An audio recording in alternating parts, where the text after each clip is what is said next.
और बेटा शुरू करें अपनी आज की क्लास। लास्ट क्लास में हमने कहाँ तक देखा था जी? कंपनी के फाइनेंशियल स्टेटमेंट में हमने किया था 20 तक ना प्रिंस? 20 तक, 29। एक मिनट को मैं तुम्हें अनम्यूट करता हूँ। कहाँ तक किया था? 26 26 26 26 तक, ठीक है, ओके। आइए जी 26, ठीक है। यानी कि आज हमारी कहानी कहाँ से होगी शुरू? 27 से, 27 पॉइंट से। Let's start. इनको ना स्क्रीनशॉट लेते रहना ताकि टाइम बचे क्लास का, ठीक है। बाद में चाहे नोट कर लेना और या फिर आप साथ साथ नोट करते चलो, मैं एक्सप्लेन करता चलता हूँ। इसके बाद हम लोग क्वेश्चन करेंगे। प्रोविजन फॉर टैक्स को कहाँ पे दिखाए जाएंगे? प्रोविजन फॉर टैक्स कहाँ दिखाया जाएगा, मतलब क्वेश्चन आएगा हमारे सामने और ट्रायल बैलेंस होगा, और उस ट्रायल बैलेंस से हमें बनाना होगा फाइनेंशियल स्टेटमेंट। तो उसको हमें कहाँ पर दिखाना होगा? कंपनी के फाइनेंशियल स्टेटमेंट में उसको दिखाना होगा करंट लायबिलिटीज एंड प्रोविजन में। मेन हेड है करंट लायबिलिटीज एंड प्रोविजन और उसमें से भी कहां पर? प्रोविजन में, शॉर्ट टर्म प्रोविजन में। चलो जी, provision for benefit of employees to be settle. बेटे कई प्रोविजन ऐसे होते हैं एम्प्लॉइज से रिलेटेड जिनको जिनको सेटलमेंट करना होता है अगले 12 महीने के अंदर अंदर। तो वो तो आएंगे करंट लायबिलिटीज एंड प्रोविजन के भी प्रोविजन वाले हेड में। लेकिन जो ऐसे जो 12 महीने के बाद है वो कहां पे आएंगे? लॉन्ग टर्म प्रोविजन में। बेटे दो तरह की लायबिलिटी है ना, एक तो नॉन करंट और एक करंट। तो ऐसे एक्सपेंसेस का प्रोविजन जो आपने एम्प्लॉइज के लिए बनाया हुआ है, और वो प्रोविजन उस लायबिलिटी के लिए है जो सेटलमेंट होना है 1 साल के बाद। 1 साल के बाद जो सेटल होना है वो कहाँ आएगा? लॉन्ग टर्म वाले में। तो नॉन करंट लायबिलिटीज में जो प्रोविजन का हेड है लास्ट वाला लॉन्ग टर्म प्रोविजन, ये वहां पर आएगा। लेकिन जो शॉर्ट टर्म वाला है ऐसा प्रोविजन जो 1 साल के अंदर खत्म होने वाली लायबिलिटी के लिए है, वो क्या कहां पे आएगा जी? वो आएगा हमारा शॉर्ट टर्म लायबिलिटीज में। लाइव स्टॉक को कहां दिखाया जाएगा जी? बैलेंस शीट में। बेटे लाइव स्टॉक समझ रहे हैं आप? क्या कहा मैंने? लाइव स्टॉक, नाम से ही पता चलता है जीवित स्टॉक। क्या? जीवित स्टॉक। ठीक है, नहीं बस शुरू कर देते हैं अब तो, है ना, बच्चे आते रहेंगे।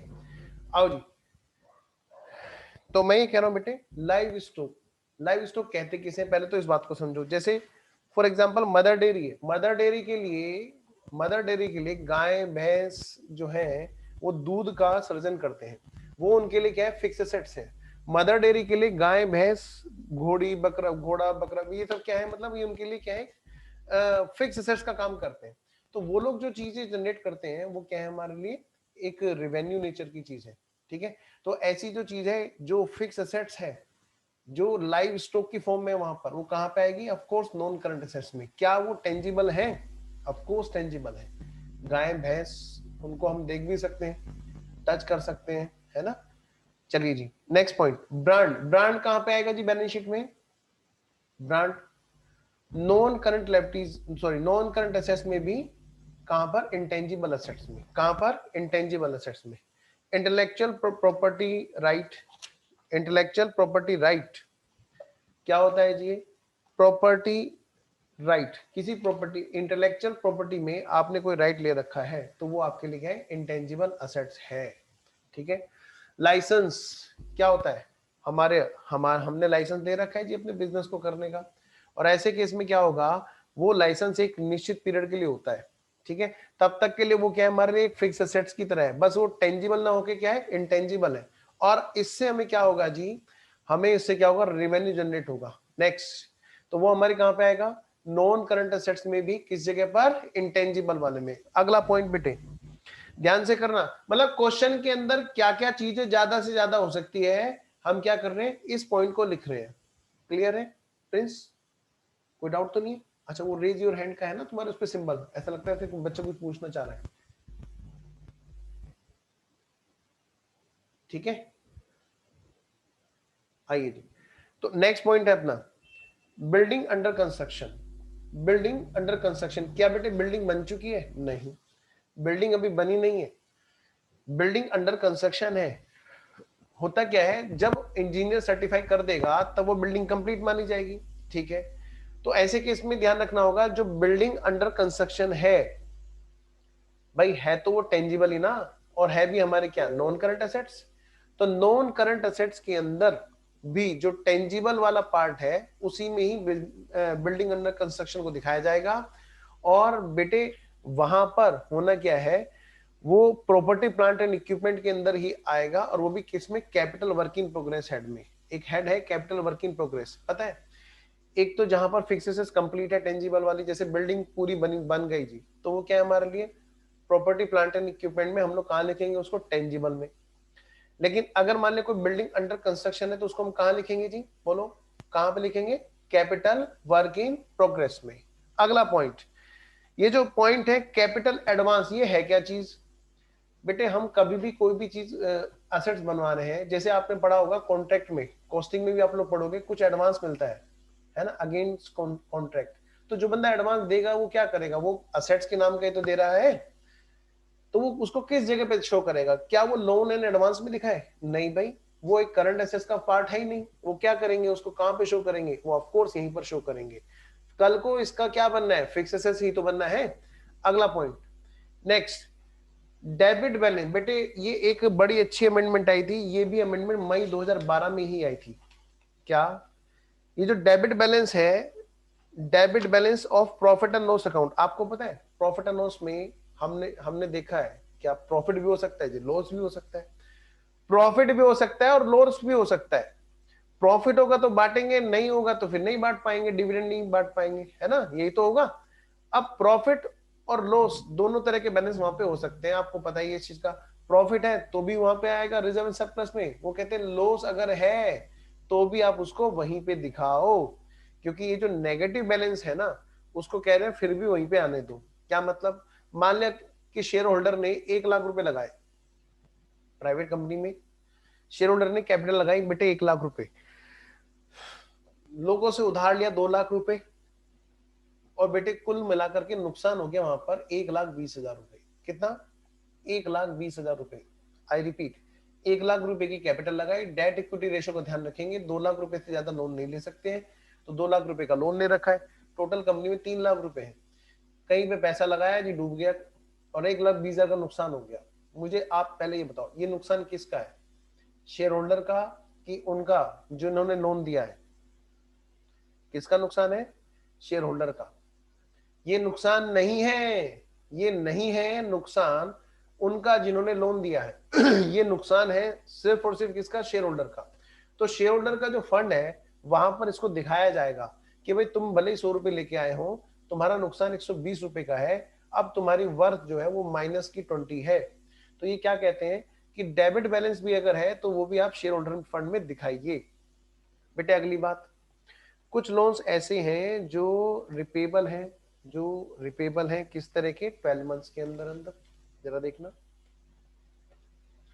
कुछ लोन ऐसे हैं जो रिपेबल हैं किसमें, with in the operating cycle, ध्यान से, और कुछ हैं जो आफ्टर ऑपरेटिंग साइकिल। इन पॉइंट को अच्छे से पढ़ना, पहले इन तीनों पॉइंट को पढ़ो आप लोग, पहले आप लोग पढ़ोगे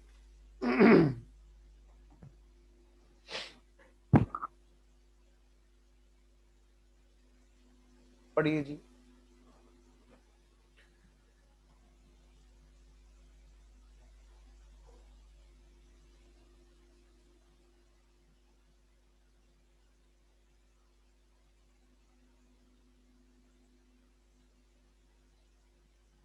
पढ़ लिया अब बात करते हैं, सबसे पहले point number C, point number C पे आते हैं। एक ऐसा लोन जिसका पेमेंट ड्यू हो चुका है, अब तो बस वो रिपेबल ऑन डिमांड है, वो कभी भी आ सकता है, कहेगा भैया लाओ पैसे दो, कहाँ है मेरे पैसे जो हमने तुमने बातें की थी, लाइए हमारा लोन वापस कीजिए। तो मैं कह सकता हूँ बेटे वो तो करंट लायबिलिटीज एंड प्रोविजन में आ रहा है, ऑफ कोर्स। और क्योंकि वो लोन है ऐसा लोन जो रिपेबल ऑन डिमांड है, वो इमीडिएटली कहां पे दिखाएंगे हम लोग, करंट लायबिलिटीज एंड प्रोविजन में भी, कहां पर, शॉर्ट टर्म बोरोइंग्स में। शॉर्ट टर्म, एक मिनट, शॉर्ट टर्म लोन्स यानी कि शॉर्ट टर्म बोरोइंग्स में क्यों दिखाएंगे, क्योंकि बेटे वो करंट लायबिलिटी का पार्ट है, ठीक है, लेकिन दिखाएंगे किस जगह पर, शॉर्ट टर्म बोरोइंग्स में। एक ऐसा लोन जो 12 महीने से तो ज्यादा लेकिन ऑपरेटिंग साइकिल के अंदर पेबल है, कल हमने बात की थी काफी सारी करंट लायबिलिटीज की, तो ये जो विद इन ऑपरेटिंग साइकिल है ये भी वहीं पे आता रहेगा जी। Point number B, point number B पढ़ो, विद इन ऑपरेटिंग साइकिल जो पेबल है वो भी वहीं पे आता रहेगा जी, जहां पर पॉइंट नंबर सी यानी कि ड्यू हो चुका है या अभी कभी भी मांग सकते हैं या विद इन ऑपरेटिंग साइकिल है, सारी चीजें वही तो होती हैं करंट लायबिलिटीज। ठीक है जी। अब पॉइंट नंबर ए, एक ऐसा लोन जो पेबल है आफ्टर ऑपरेटिंग साइकिल। आप सब लोग समझदार हैं, कल हमने पढ़ा था ऑपरेटिंग साइकिल से भी निकल गया, 12 महीने से भी निकल गया, कहां शो करेंगे उसको बैलेंस शीट में? Of course non current assets. कहां पर? नॉन करंट एसेट्स में। और उसमें नॉन करंट एसेट्स में है तो बेटे लोन नॉन करंट एसेट्स में किस जगह पे रहते हैं? लॉन्ग टर्म बोरोइंग्स में। ठीक है जी, आइए जी आगे बढ़ते हैं। ट्रेड पेबल क्या कहा? आइए जी, ट्रेड पेबल। बेटा हमने ना ऐसी कसम खा ली होती है कई बार कि हम डेटर और क्रेडिटर को, क्या कहा मैंने? डेटर क्रेडिटर को, बीआरबीपी को हमने कसम खा रखी होती है कि हम तो इसको वहीं दिखाएंगे, कहां पर? करंट में दिखाएंगे। बेटे बीआरबीपी के लिए तो मैं कह सकता हूं कि हाँ भाई ये कसम मेंटेन करना, क्योंकि वो 3 महीने से ज्यादा का नेगोशिएबल इंस्ट्रूमेंट नहीं हो सकता। लो में आप लोग पढ़ते हैं, मैंने भी पढ़ा है, आपने भी पढ़ा है। लेकिन जो बात है डेटर और क्रेडिटर की, बेटे वहां पर ये बात सही नहीं होगी। अगर कोई डेटर ऐसा है जिसका पेमेंट ही ऑपरेटिंग साइकिल के बाद में होना है चाहे वो कोई भी वजह, चाहे कोई भी वजह, किसी भी वजह से अगर डेटर का पेमेंट ऑपरेटिंग साइकिल के भी बाद में चला गया है तो क्या हम तब भी उसको करंट लायबिलिटी में दिखाते रहेंगे? मतलब ही नहीं बैठता। ये जो अमेंडमेंट्स आई हैं, ये जो चेंजेस आए थे शेड्यूल 3 के अंदर, जो रिवीजन हो रहा है, ये बार बार क्यों हो रहा है? प्रेजेंटेबिलिटी बढ़ाने के लिए। इंटरनेशनल फाइनेंशियल रिपोर्टिंग स्टैंडर्ड क्यों आ रहे हैं? हमारे फाइनेंशियल स्टेटमेंट को और ज्यादा रिपोर्टेबल बनाने के लिए।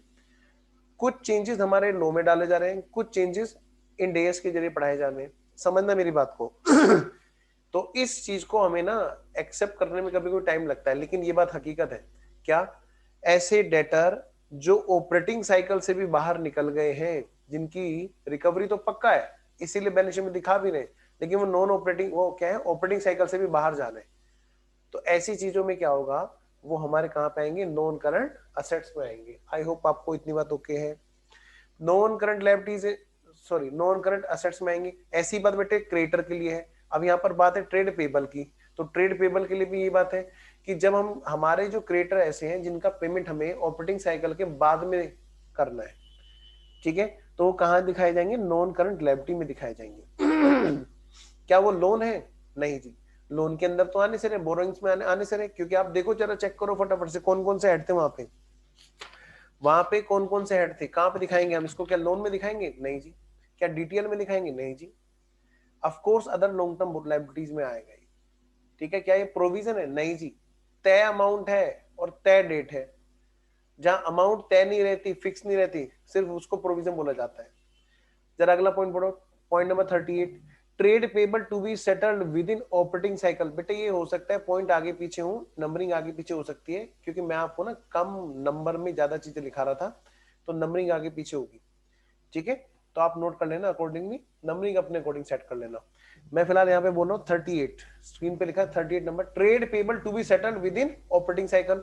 अगर वो ऑपरेटिंग साइकिल के अंदर है तो आपको पता है वो कहाँ आएगा? करंट लायबिलिटीज में next, interest accrued on application money of share. सबसे पहली बात वर्ड एक्रूड की है। बच्चे ने कसम खा रखी होती है, एक्रूड वर्ड तो मुझे खाली इनकम के साथ ही बोलना है, उस कसम को तोड़ना पड़ेगा। आउटस्टैंडिंग वर्ड तो हमें खाली एक्सपेंस के साथ ही बोलना है, इस कसम को तोड़ना पड़ेगा। आउटस्टैंडिंग एक्सपेंस वर्ड, खाली एक्सपेंस वर्ड के साथ हम लोग आउटस्टैंडिंग वर्ड जोड़े बैठे रहते हैं, तो अपने आप को हम परेशान कर लेते हैं। एक्रूड वर्ड खाली इनकम के साथ बोलने हम बैठे रहते हैं, तो हम अपने आप को परेशान कर लेते हैं। इस रिजिडनेस से पहले बाहर आओ। एक्रूड वर्ड नहीं बनाए खाली इनकम के लिए, एक्रूड वर्ड बनाए एक्रूअल कॉन्सेप्ट से। कहां से बनाए? एक्रूअल कॉन्सेप्ट से। और एक्रूअल बेसिस पर सारी चीजें अकाउंटिंग की जाती है, चाहे वो खर्चे हो चाहे इनकम हो। आउटस्टैंडिंग वर्ड किसको कहते हैं? आउट माने बाहर, स्टैंडिंग माने खड़े हुए हैं जी, बाहर खड़े हुए हैं जी। किस बात के लिए? या तो पैसे लेने के लिए या पैसे देने के लिए। तो बेटे ये वर्ड की लिमिटेशन पे नहीं जाना, डिपेंड करता है कि पॉइंट की सेंस क्या है। जैसे यहाँ पे कह रहा है इंटरेस्ट एक्रूड एंड ड्यू, या एक्रूड बट नॉट ड्यू, किस पे, लोन पे। अब लोन लोगे तो उस पे इंटरेस्ट दोगे कि लोगे, ऑफ कोर्स हम पे करेंगे, तो ये लायबिलिटी का व्यू बन जाएगा यहाँ पर, ठीक है। तो क्या कह रहे हैं कि भाई इंटरेस्ट तो हमारा हमेशा कहां पे आएगा, करंट लायबिलिटी में आता रहेगा, चाहे वो ड्यू हो चुका हो या एक्रू हुआ हो लेकिन ड्यू ना हुआ हो। आपने पढ़ा होगा बेटा सैलरी हेड, वहां पे आपने पढ़ा है salary earn but not due, क्योंकि वो ड्यू मतलब राइट टू एनफोर्स, ये वर्ड वहीं से बना हुआ है, डोंट वरी। तो जो भी खर्चा हमारा इंटरेस्ट है, चाहे वो ड्यू है चाहे वो एक्रू है, ठीक है ना, वो हमारा करंट लायबिलिटी में ही आएगा। आउटस्टैंडिंग एक्सपेंस भी कहां पे आएंगे, वो भी वहीं पे आएंगे जी, ठीक है जी। नेक्स्ट अगला पॉइंट, टैक्स जो कि पेबल है, जो टैक्स पेबल है वो टैक्स कहां पे आएगा जी, ऑफ कोर्स बेटे करंट लायबिलिटीज में। ध्यान रखना, टैक्स प्रोविजन फॉर टैक्स नहीं, दोनों चीजों में फर्क है, दोनों चीजों में फर्क है। प्रोविजन फॉर टैक्स तो अलग है और टैक्स की डिमांड अलग है। आप जब आप जब असेसमेंट ईयर में आते हो तो 31 जुलाई की रिटर्न की डेट आपको पता है इंडिविजुअल की होती है, और 30 सितंबर की डेट होती है अदर देन इंडिविजुअल की, जहां पर टैक्स ऑडिट वगैरह की बात होती है। बेटा जब रिटर्न चली जाती है तो उसके बाद में उसकी रिटर्न का असेसमेंट होता है, और वहां पर तब उसकी रिटर्न के बेस पर डिटरमाइन करते हैं कि टैक्स कितना है, सीधी सी बात है। और तब जाके पता चलता है कि भाई टैक्स में कुछ रह गया क्या जो बिजनेसमैन ने नहीं दिया, तो ऐसा अगर है तो फिर टैक्स की डिमांड आ जाती है, दैट बिकम्स टैक्स पेबल, ठीक है। अगर मान लो किसी पर्सन ने कोई एडवांस में टैक्स जमा करा रखा तो क्या होता है, वो एडवांस टैक्स का रोल ले लेता है। तो कुल मिलाकर बात यह कि टैक्स की प्रोविजन और टैक्स पेबल दोनों में फर्क है। तो टैक्स की जो प्रोविजन है वो तो प्रोविजन में आती है जी, provision for tax, current liabilities and provision के अंदर प्रोविजन में। लेकिन जो टैक्स पेबल है वो कहां पे आएगा जी, करंट लायबिलिटीज में आएगा, उसके अंदर भी कहां पर, अदर करंट लायबिलिटी में। आइए जी next, bank overdraft, bank overdraft. बेटे बैंक ओवरड्राफ्ट की बात करो ध्यान से, बैंक ओवरड्राफ्ट कहां जाएगा, वो भी तो हमारा करंट लायबिलिटीज एंड प्रोविजन में जाएगा जी, और उसमें भी अदर करंट लायबिलिटीज में, ठीक है। नेक्स्ट पॉइंट, आपने पढ़ा था प्रेफरेंस शेयर का रिडम्पशन, हाँ जी, वहां पर आपने सबसे पहले क्या किया, प्रेफरेंस शेयर्स का रिडम्पशन ड्यू किया, एंट्री की preference share capital premium payable redemption account debit to preference share holder. फिर आपने एंट्री की सोर्स की, या तो डीआरआर या फिर आउट ऑफ न्यू शेयर्स। फिर उसके बाद में आपने एंट्री की write off premium payable on redemption पीपीओआर।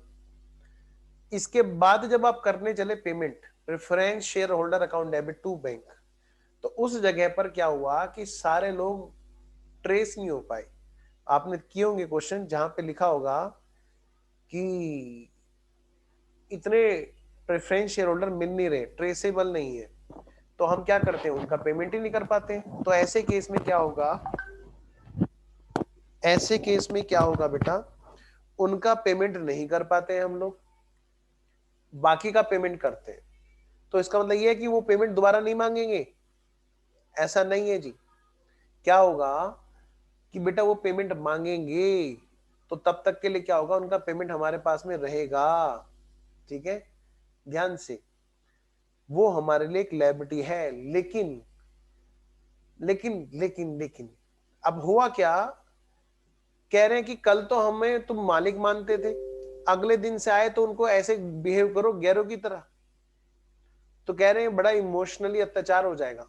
कह रहे भाई ठीक है लायबिलिटी है, समझ में आ गया, लेकिन आप एक काम करो, ऐसा मत करो ना कि कल तो ये मालिक थे, आज इनको बोला तुम बाहर जाओ, तुम बाहर वाले हो, बड़ा अपराधी वाला काम हो जाएगा एक तरह का, है ना, बड़ा दुर्व्यवहार वाला काम हो जाएगा। तो यहाँ पर एक इंस्टीट्यूट का गाइडेंस नोट आया जिसने कहा कि भैया भले ही प्रेफरेंस शेयर होल्डर का जो पेमेंट रह गया है, जिनको पेमेंट करना है उनका पेमेंट आउटस्टैंडिंग है, उनको लायबिलिटी में मत ले जाओ वरना एक गैर की तरह से व्यवहार हो जाएगा। वो कहते हैं, उसको गाइडेंस नोट बोल रहा है कि उसको अभी भी शेयर होल्डर फंड में ही दिखाते रहो, शेयर कैपिटल के अंदर ही। कोई दिक्कत, क्योंकि शेयर होल्डर फंड में भी दो है, share capital reserve and surplus की। हाँ, रिजर्व एंड सरप्लस के ऊपर शेयर कैपिटल में सबसे लास्ट में उसको लिख दो आउटस्टैंडिंग प्रेफरेंस शेयर होल्डर। कोई दिक्कत है किसी बच्चे को, पक्का। आओ जी, share application money, share application money. लो जी, share application money pending allotment. बेटा ध्यान से करना है, इस पॉइंट में बड़ी अच्छी बातें हैं, कल हमने बड़ी लंबी बात की थी भाई। जब तक हमारा पेंडिंग रहेगा, क्या share application money pending allotment. अच्छा अभी कर रहा हूं, लो एक मिनट रुको, समय। हाँ जी, तो share application money pending allotment के दो पार्ट है बेटा, ध्यान से, दो पार्ट। एक तो वो जिनका अभी डिसाइड होना बाकी है कि भाई वापस करेंगे या हम बिजनेस कंटिन्यू करेंगे। दूसरा वो कि जिनका डिसाइड हो चुका भाई वापस करना है। जो वापस करना है कह रहे वो तो कभी शेयर होल्डर थे ही नहीं, वो तो बाहर वाले ही थे, तो उनको तो सीधा लायबिलिटी में लेके जाओ। B point, current liabilities and provision में, कहां पर, करंट लायबिलिटी अदर वाली, पॉइंट नंबर बी। बेटे बहुत ही लॉजिकली सोचना है।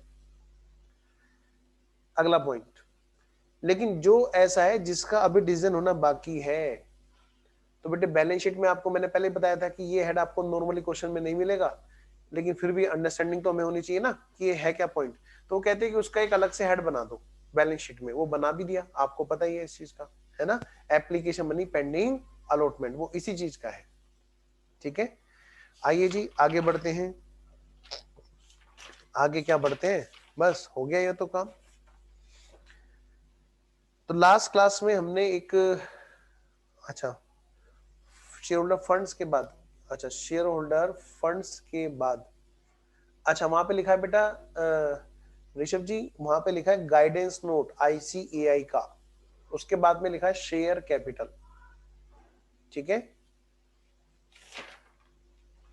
ये जो है यहां पे जो लिखा हुआ है share holder funds, guidance note ICAI का इस पर है, और शेयर कैपिटल। ठीक है जी, मुझे बस 1 मिनट का टाइम चाहिए, 1 मिनट।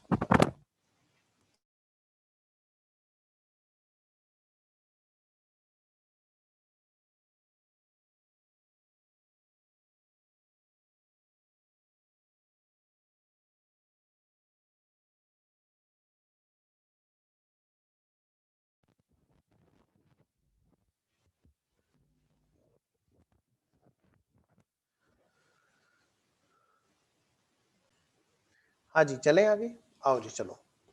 बेटा लास्ट क्लास में हमने जो पढ़ा था फॉर्मेट फाइनेंशियल स्टेटमेंट में, हमने एक चीज पढ़ी थी, क्या,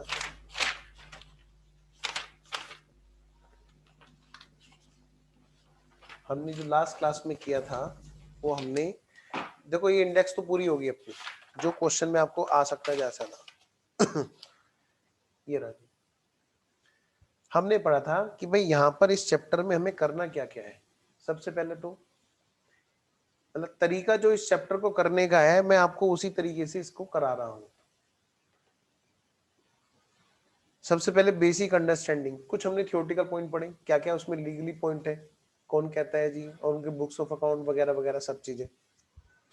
फिर हमने इसका फॉर्मेट पढ़ा जी। अब जो हमें करना है वो क्या करना है हमें, अब हमें करनी है बेटे सीए फाउंडेशन वाले एडजस्टमेंट, वो हम नहीं करेंगे जी। वो मैंने आपको सिर्फ समझाया है कि भले ही हमारा इंस्टीट्यूट का स्टडी मेट नहीं कहता है, स्टिल वो हमारे इंप्लाइड एडजस्टमेंट्स है, outstanding expense, prepaid expense, depreciation, closing stock, है ना, वो सब चीजें। हाँ लेकिन ये 4 एडजस्टमेंट ऐसी हैं जिनमें से पूछा जाता है एग्जाम में, मतलब एग्जाम में पूरा क्वेश्चन ना आके ये एडजस्टमेंट आ गई और 8 नंबर सीधे एकदम। ठीक है, तो जरा स्पेशल एडजस्टमेंट पे फोकस करते हैं हम, आइए जी। और एक और चीज, मतलब आप ये समझ लो कि इस चैप्टर के अंदर ही कैश फ्लो स्टेटमेंट भी हमें अलग से नहीं पढ़ना, ध्यान रखना चैप्टर का पार्ट है बेटा कैश फ्लो स्टेटमेंट, और कैश फ्लो स्टेटमेंट में भी जाकर के हमें ये दोबारा से पढ़नी होती है एडजस्टमेंट्स। ठीक है, तो हम क्या करेंगे, हम पहले से ही इसको तैयार करके चलेंगे और ढंग से पढ़ के चलेंगे इन एडजस्टमेंट्स को। शुरू करें, आइए जी शुरू करते हैं। सबसे पहले हम बात करते हैं जी, सबसे पहले एक छोटी सी बात करते हैं, और वो है हमारी ये वाली एडजस्टमेंट, अकाउंटिंग फॉर टैक्सेस। जैसे हमारे एडजस्टमेंट हो जाएंगे हमारे पूरे क्वेश्चन शुरू हो जाएंगे। लो बेटे अकाउंटिंग फॉर टैक्सेस, और ध्यान रहे कैश फ्लो के लिहाज से भी इसको अभी कवर कर लेना है, क्योंकि कैश फ्लो किसी और चैप्टर का नहीं, इसी चैप्टर का पार्ट होता है। Let's start. हेडिंग डालेंगे सारे बच्चे।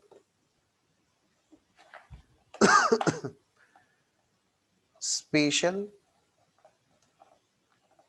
Adjustments, special adjustments for schedule third. मेरे साथ साथ नोट करेंगे जी एग्जाम्पल को भी, ठीक है ना, और जैसे कोई डाउट है तुरंत बोलेंगे। लो बेटे, सबसे पहली एडजस्टमेंट है जिसका नाम है अकाउंटिंग फॉर टैक्सेस। बेटे यहां पर जो बात हो रही है वो हो रही है इनकम टैक्स की। किसकी बात हो रही है? इनकम टैक्स की।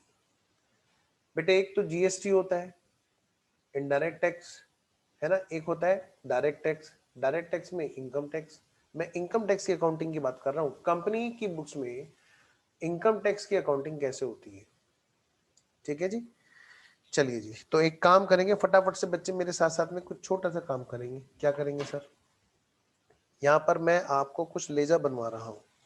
आप लोग क्या करेंगे, अभी पहले बिना समझे वो लेजर बनाएंगे। अच्छा सर, फिर मैं आपको इनको समझाऊंगा।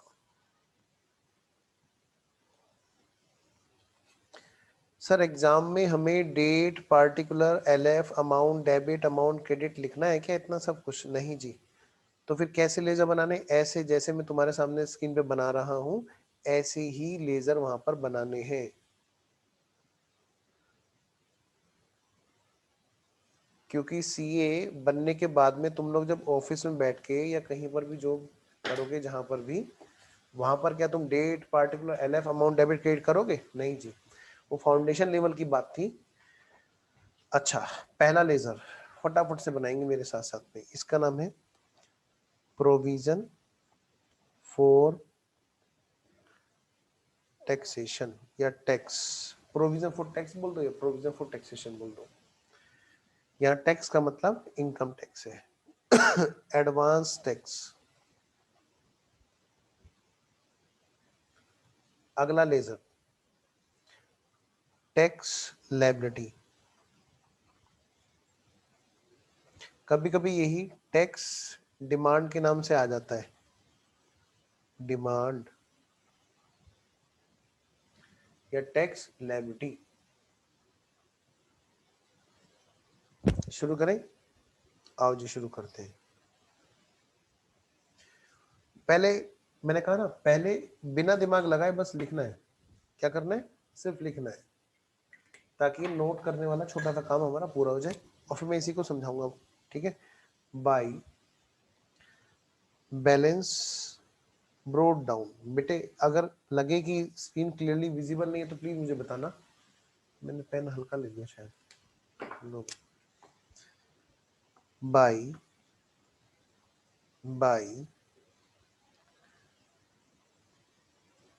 Profit and loss account, current year की provision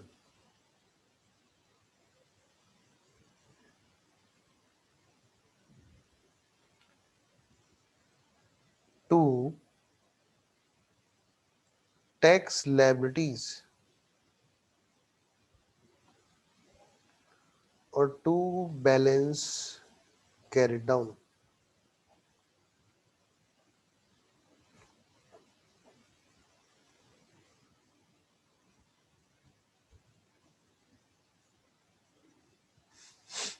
advance tax to balance brought down,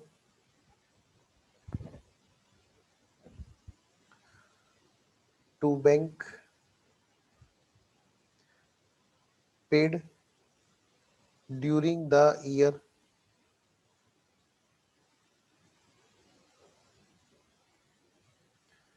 by tax liability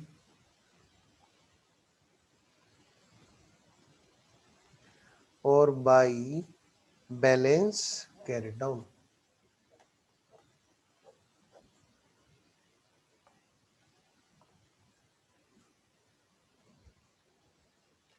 अब टैक्स लायबिलिटी की मैं बात करूं, टू एडवांस टैक्स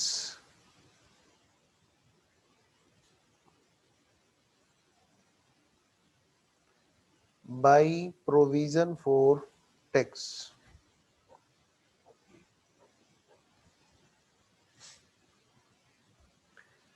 लेजर बहुत आसान है वैसे तो, लेकिन समझने के लिए हमें थोड़ा सा ना टैक्स का पहले एक बेसिक हमें रिकॉल करना जरूरी है, क्योंकि जब यही नहीं पता कि इनकम टैक्स में क्या सिस्टम रहता है तो हमें इसकी अकाउंटिंग समझ में आ ही नहीं सकती जी। तो मैं आपको टैक्सेशन का कुछ छोटा सा बेसिक पार्ट में यहाँ पर हल्का सा जो मेरे अकाउंटिंग से ताल्लुक रखता है वो मैं आपको बता रहा हूँ। उम्मीद है आपने नोट कर लिया है। आइए जी, लेट्स स्टार्ट। देखो बेटा, होता क्या है, हमारा एक ईयर होता है जिसको हम बोलते हैं फाइनेंशियल ईयर, जो कहां से स्टार्ट होता है, 1 अप्रैल से शुरू होता है और नेक्स्ट वाले 31 मार्च पे जाके खत्म होता है। ये बिल्कुल कहानी इस तरह से है जैसे कि एक परचून की दुकान वाला पिछले दिन क्या कमाया अगले दिन हिसाब लगा रहा होता है कि पिछले दिन क्या कमाया। ठीक है, एक बिल्कुल ठीक इसी तरह से एक ईयर की कमाई का हिसाब किताब अगले वाले फाइनेंशियल ईयर में लगाया जाता है। अब क्योंकि ये भी एक फाइनेंशियल ईयर है, ये भी 1 अप्रैल से स्टार्ट हो रहा है और ये भी अगले वाली 31 मार्च को खत्म हो रहा है। एक डेट दे दें, हम इसको एक डेट दे देते हैं, जैसे 1/4/19 खत्म होगा 31 मार्च 20 को, फिर बेटे 1/4/20 खत्म होगा 31 मार्च 21 को। मतलब मैं कह सकता हूं एक फाइनेंशियल ईयर है हमारा 19-20 और नेक्स्ट वाला फाइनेंशियल ईयर है हमारा 20-21। 20-21 भी एक फाइनेंशियल ईयर है। लेकिन होता क्या है, हमारा जब ये ईयर खत्म होता है तो हमारी ये बैलेंस शीट बनाई जाती है। बैलेंस शीट बनाई जाती है, प्लीज पेन रोक देना। अब इस बैलेंस शीट को बनने के बाद में यहां पर हमारी ईयर, ये जो नेक्स्ट फाइनेंशियल ईयर होता है, यहां पर हमारी इनकम टैक्स की रिटर्न जाती है, ITR। क्या जाती है? इनकम टैक्स की रिटर्न, ITR। समझना ध्यान से। और ये ईयर जो नेक्स्ट फाइनेंशियल ईयर है, ये पिछले वाले ईयर के लिए ये डिसाइड करने वाला ईयर होता है कि भाई पिछले साल इनकम कितनी थी, उसको हम बोलते हैं डिसाइड करने को असेसमेंट ईयर। क्या बोलते हैं? Assessment year. तो इसको मैं एक और नाम बोल सकता हूं, असेसमेंट ईयर 20-21 है, लेकिन असेसमेंट किस चीज का होगा? 19-20 के लिए। तो असेसमेंट ईयर 20-21 के नाम से भी हम इसको बोल सकते हैं। आपको ज्यादा पता है मेरे से, मुझे पता है कि आप लोग टैक्स पढ़ रहे हो तो आपको ज्यादा पता है। मैं थोड़ा सा बस आपका लिंक बनाना चाहता हूँ।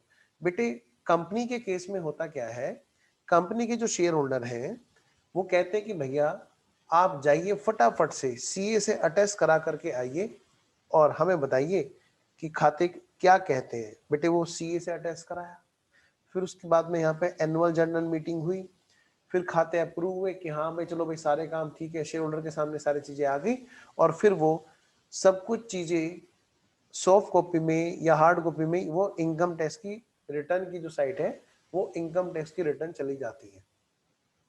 समझ में आ रही है? सिस्टम समझ में आ रहा है? ज्ञान से मैं आपको जो भी चीज बताऊंगा बहुत लॉजिकली बताऊंगा और इस तरह से बताऊंगा कि आप प्रैक्टिकल ओरिएंटेड क्लास को पढ़ोगे। ये नहीं कि बस क्वेश्चन निकालने का ही एक एंगल होता है, मजा नहीं है फिर पढ़ने का। क्या कहा मैंने कि यहाँ पर CA से खाते अटेस्ट करा करके जनरल मीटिंग में रखे जाते हैं, एनुअल जनरल मीटिंग, जहां पर फाइनल करते हैं शेयर होल्डर कि कितना डिविडेंड अनाउंस करना है, आपस में डिक्लेयर करना है। फिर जाकर के कहीं ये ITR फाइल होती है और जब ITR फाइल होने का मतलब क्या होता है जी, हमने अपनी बातें बता दी इनकम टैक्स डिपार्टमेंट को। इनकम टैक्स डिपार्टमेंट जी ये है हमारा हिसाब किताब इनकम का। फिर जो ITR चली जाती है उसके बाद में यहाँ पर बेटे सेक्शन 143(1) का एक नोटिस आता है। खैर आपको सेक्शन छोड़ो, बस मैं ये कह रहा हूं यहां पर जाकर के वो टैक्स को डिसाइड करते हैं, असेस करते हैं। कौन करता है बेटा? Department, income tax department. तो मैं ये कह सकता हूं कि यहां जाके फाइनली पता चलेगा कि टैक्स कितने का है। हम लोग क्या करते हैं भाई, एक मैचिंग कॉन्सेप्ट फॉलो करने के पर्पज से हम ये कहते हैं कि भाई ये बताओ इस साल का टैक्स है कि नहीं है? हाँ जी। तो इस साल की इनकम में से ही माइनस होना चाहिए कि नहीं होना चाहिए? बिल्कुल होना चाहिए जी, खर्चा तो है। सुनना ध्यान से, क्योंकि मैं आपको जो बात बता रहा हूं बहुत लिंक के साथ चलनी जरूरी है। तो अगर किसी के छूट भी गया है तो अभी फिर से अटेंटिव हो जाओ, पेन वैन सब रख के भाई कैमरे ऑन करो। शानू, समीर, क्योंकि इसमें अगर लिंक टूट गया ना फिर गड़बड़ हो गई, फिर ये पूरा और ये एडजस्टमेंट दोनों जगह काम आएगी। कहां पर? यहां पर भी, और कहां पर? कैश फ्लो के चैप्टर में भी। ठीक है, आओ जी। तो मैं ये कह रहा हूं बेटा ध्यान से, फाइनेंशियल ईयर 19-20 का हिसाब किताब, असेसमेंट ईयर 20-21 बोलते हैं इसको। नेक्स्ट वाला है फाइनेंशियल ईयर जो है, यहाँ पर रिटर्न जाती है तब जाकर के टैक्स पता चलता है। लेकिन हम क्या करते हैं, मैचिंग कॉन्सेप्ट फॉलो करने के लिए हम क्या करते हैं भाई, करंट ईयर का जो प्रॉफिट एंड लॉस है ना, हाँ जी, उसमें से करंट ईयर में से ही हम एक प्रोविजन बना करके रखते हैं बैलेंस शीट में। एक P&L से हमने क्या किया, टू प्रोविजन फॉर टैक्स के नाम से हमने एक आउटस्टैंडिंग एक्सपेंस क्रिएट कर दिया। बेटे इमेजिन करो ये एक आउटस्टैंडिंग एक्सपेंस की एंट्री है। बस एक्सपेंस क्योंकि फाइनल होता है इसलिए हम उसको आउटस्टैंडिंग एक्सपेंस बोल देते हैं, वो एक लायबिलिटी में चला जाता है। लेकिन यहाँ पर इसकी अमाउंट फाइनल नहीं होती, इसीलिए इसको हम प्रोविजन बोल रहे होते हैं। प्रोविजन से वो वर्ड आता है जहां पर अमाउंट फाइनल नहीं होती, इसलिए हम इसको प्रोविजन बोल रहे होते हैं। टैक्स तो देना ही है ना, टैक्स को मना थोड़ा ना करेगा कि अगले बार नहीं देंगे। तो खैर ये टैक्स का हमने एस्टिमेटेड अमाउंट हमने प्रोविजन बना लिया। मान लिया हमने सोचा कि हमारा जो है 1 लाख के आसपास का टैक्स होगा। एक एग्जांपल ले रहा हूं मैं, अभी मैं एग्जांपल कराऊंगा लेकिन अभी इसको सिर्फ फिक्राइज कर रहा हूं खाली समझाने के लिए। हमने कहा भैया 1 लाख रुपए के आसपास का टैक्स होगा, हमने ऐसा सोचा, और यहां जाकर के पता चला यहां पर टैक्स की लायबिलिटी निकल के आई। क्या निकल के आई? वो आई 85,000 की मात्र। क्या? बस 85,000 की खाली। तो ठीक है जी, कोई बात नहीं, है तो बढ़िया बात है। लेकिन हमने प्रॉफिट एंड लॉस से तो फालतू निकाल लिया था ना, एक्स्ट्रा अमाउंट निकाल लिया था कि नहीं निकाल लिया था? हाँ जी। तो कोई बात नहीं, हम उसको वापस से प्रॉफिट लॉस में भेज देंगे, बस कम नहीं रहना चाहिए। ठीक है, अगली बात, एक चैप्टर हो रहा है वहां पर एडवांस टैक्स का। वो क्या कहता है कि भाई अगर जब तुम्हें पता है कि 10,000 से ज्यादा का टैक्स तुम्हारा बन रहा है तो तुम्हें क्या है, डिपार्टमेंट कहता है कि वो किसका पैसा है ये बताओ, तुम्हारा है कि हमारा है? डिपार्टमेंट कहता है, इनकम टैक्स डिपार्टमेंट, वो पैसा किसका है, क्लाइंट का है कि इनकम टैक्स डिपार्टमेंट का? कि इनकम टैक्स डिपार्टमेंट का। कि तो उसको ना क्वार्टरली जमा कराते रहो। तो बेटे ये टैक्स जो है ना, एडवांस टैक्स क्वार्टरली जमा कराया जाता है। हमने सोचा कि 1 लाख के आसपास का टैक्स होगा, तो 1 लाख का टैक्स गवर्नमेंट के पास तो जमा कराना तब भी है। तो डिपार्टमेंट ने एक रूल बना रखा है, एक चैप्टर बना रखा है एडवांस टैक्स का, जो ये कहता है कि भाई आपको क्वार्टरली ये टैक्स जमा करा देना चाहिए, इस हिसाब से कि साल भर का 90% टैक्स तो हमारे पास में आ ही जाए साल खत्म होते होते। जब साल खत्म होते होते तुम्हारा टैक्स इतने का बनेगा, तो एडवांस टैक्स कम से कम 90,000 का तुम्हें जमा करा देना चाहिए। खैर, कम टू द पॉइंट, हमने सोचा कि हमें क्या करना है, जब पैसा उसी का है 1 लाख रुपए का टैक्स बनेगा, हमने ऐसा अंदाजा लगाया, कैलकुलेशन की, और हमने जमा करा दिया। फिर भी 1,05,000 रुपए हमने बेटे एडवांस टैक्स, एंट्री क्या होगी, advance tax account debit to bank, हमने जमा करा दिया जी 1,05,000 का। ऐसा क्यों सर, हम फालतू क्यों जमा कराएंगे, हमारे पास कोई पैसे फालतू आ रहे? नहीं, क्या होता है ना कि इनकम टैक्स डिपार्टमेंट बड़ा नालायकी करता है एक चीज में। क्या? अगर जरा सा भी इंटरेस्ट कम रह गया तो अगर जरा सा भी टैक्स जमा करना कम रह गया तो वो उसमें ना इंटरेस्ट लगाने लगता है। उसने चैप्टर बना रखा है इस तरह का, सेक्शन 234 एबीसी का इंटरेस्ट लगना शुरू हो जाता है। ठीक है, तो वो क्या कहते हैं कि ऐसे केस में हम क्या करेंगे, इससे बढ़िया ब्याज देते हुए बड़ा दुख होगा। जब हम टैक्स दे ही रहे तो पूरा ही दे दो यार, क्यों बिना बात के ब्याज और देते हैं? तो वो क्या करते हैं, वो सारा टैक्स लगभग जमा करा देते। तो हमने 1,05,000 का जमा कराया। अब मैं आपसे छोटी सी चीज पूछ रहा हूँ, क्या आपको एंट्री समझ में आ रही है कि प्रॉफिट एंड लॉस से हमने प्रोविजन फॉर टैक्स का प्रोविजन बनाया, टैक्स का प्रोविजन बनाया, P&L account debit to provision for tax, है ना? समझ में आ गई? Very good. एडवांस टैक्स की भी एंट्री समझ में आ गई, advance tax account debit to bank, ये हमारी बैलेंस शीट में आएगा, 31 मार्च वाली बैलेंस शीट में आएगा। अब प्रोविजन फॉर टैक्स आखिर है क्या? प्रोविजन फॉर टैक्स बेटे एक तरह की ना, ये क्या है बेटा, एक गुल्लक है। क्या है ये? एक गुल्लक है जिसमें हमने इकट्ठा कर लिया, प्रोविजन फॉर टैक्स के नाम का हमने इकट्ठा कर लिया। अब यहां जाके पता चला कि इस गुल्लक में से कितने पैसे खर्च होने हैं, सिर्फ 85,000। तो हमने कहा भाई ये है लायबिलिटी, हो भी सकती है नहीं भी, हो भी सकती है नहीं भी, लेकिन वो 85,000 तो लायबिलिटी है। तो बेटे क्या मैं दोबारा से प्रॉफिट लॉस से लूंगा? आंसर इज नो, ये बनाया ही इसलिए था। तो अब फिर क्या होगा, मैं इस प्रोविजन फॉर टैक्स से मैं ट्रांसफर करूंगा कहां पर? टैक्स लायबिलिटी में। बात ओके है? मैं क्या कहूंगा, इतने की मेरी लायबिलिटी होगी, तो मेरी एंट्री क्या होगी? एंट्री क्या होगी? क्या मतलब भाई ये बताओ, ए ने अगर, मिस्टर ए ने अगर मिस बी को तीर मारा, बताओ जल्दी से, हु इज रिसीवर ऑफ तीर and who is sender of तीर? Miss B account debit, Miss B receiver है, तो मैं कह सकता हूं debit the receiver credit the giver. तो Miss B account debit to Mister A, बिल्कुल ऐसे ही काम यहां पे होना है। प्रोविजन फॉर टैक्स जो है, प्रोविजन फॉर टैक्स से हम कोई चीज ट्रांसफर कर रहे हैं, कहां पर ट्रांसफर कर रहे हैं बोलो? टैक्स लायबिलिटी में। तो क्या मैं एंट्री पूछ सकता हूं आपसे, बता सकते हो आप? बिल्कुल। अब की बार प्रोविजन फॉर टैक्स ने ट्रांसफर कर दिया टैक्स लायबिलिटी के अकाउंट में अपना अमाउंट, तो प्रोविजन फॉर टैक्स से टैक्स लायबिलिटी में ट्रांसफर करने की एंट्री क्या होगी? Tax liability account debit to provision for tax. पक्का? लेकिन नहीं, ऐसे एंट्रियां उल्टी हो जाएगी। प्रोविजन फॉर टैक्स तो ऑलरेडी क्या है? क्रेडिट बैलेंस है, तो प्रोविजन फॉर टैक्स को डेबिट होना पड़ेगा और टैक्स लायबिलिटी को क्रेडिट, यानी provision for tax account debit to tax liability. आइए जी जरा, तो मैं आपसे यहां पे बात कर रहा हूं, प्रोविजन फॉर टैक्स अकाउंट बनाते हैं, जरा देखो बेटे। PNL account debit to provision for tax, PNL account debit to provision for tax, फिर provision for tax account debit to tax liability. अगर एक्स्ट्रा प्रोविजन बन गया तो कैरी डाउन हो जाएगा 15,000, जो अगले साल ओपनिंग बैलेंस बनेगा। हो सकता है पिछले साल से भी कुछ आ रहा हो। डन। एडवांस टैक्स की बात करते हैं। हमने एडवांस टैक्स पे किया, advance tax account debit to bank, advance tax account debit to bank. जितना टैक्स वालों ने रखा कि भाई हमारे लायबिलिटी का पेमेंट करो, मैंने कहा लो जी tax liability account debit to advance tax, दोबारा थोड़ा ना टू बैंक करेंगे। पक्का? आइए मैं रिपीट कर रहा हूं, advance tax account debit to bank, फिर वो उतना पैसा हम टैक्स लायबिलिटी में भेज देंगे जितना टैक्स लायबिलिटी का बनता है, वहां से एडजस्ट कर देंगे। हाँ, बाकी बैलेंस बच जाएगा, वो कैरी डाउन हो जाएगा, जो अगले साल ओपनिंग बैलेंस बन जाएगा। ऐसे बेटे हो सकता है पहले से बैलेंस चला रहा हूं। टैक्स लायबिलिटी की मैं बात करूं तो टैक्स लायबिलिटी में क्या होगा, बाय प्रोविजन फॉर टैक्स, जो करंट ईयर की टैक्स की लायबिलिटी बनी है 85,000 की अमाउंट, जो हमने इस एग्जांपल में सोचा था। बेटे कितना हमें जरूरत पड़ी एडवांस टैक्स से, हम उतना यहाँ पर ले आएंगे। हो सकता है पैसे कम हो तो हम बैलेंस शीट ही करते हैं। खैर, कम टू द पॉइंट, एक एग्जांपल करते हैं जी, और उस एग्जांपल के जरिए हम लोग बात समझते हैं। आओ जी, देखो बेटे एग्जांपल, एग्जांपल नंबर 1, मैं प्रोविजन फॉर टैक्स का के 2-3 एग्जांपल करा रहा हूं। हमारा जो फाइनेंशियल ईयर है वो है 18-19। कौन सा ईयर है? 18-19। और यहां पर इसके कंपनी का नाम है लिखो अजय लिमिटेड।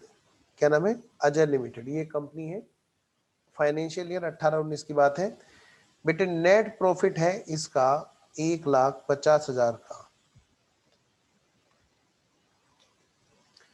Before tax. अब ये कहते हैं एस्टिमेटेड टैक्स, एस्टिमेटेड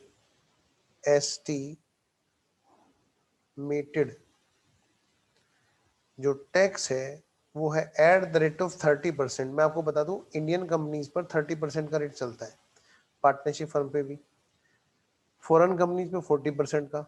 एक बार चेक कर लेना, क्योंकि टैक्सेशन तो अपना पार्ट नहीं है, लेकिन थोड़ी बहुत बात कर लेते हैं कभी कभी। 30% इनकम टैक्स रेट है डोमेस्टिक कंपनीज पे, ठीक है जी।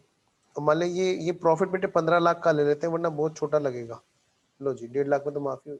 आओ जी,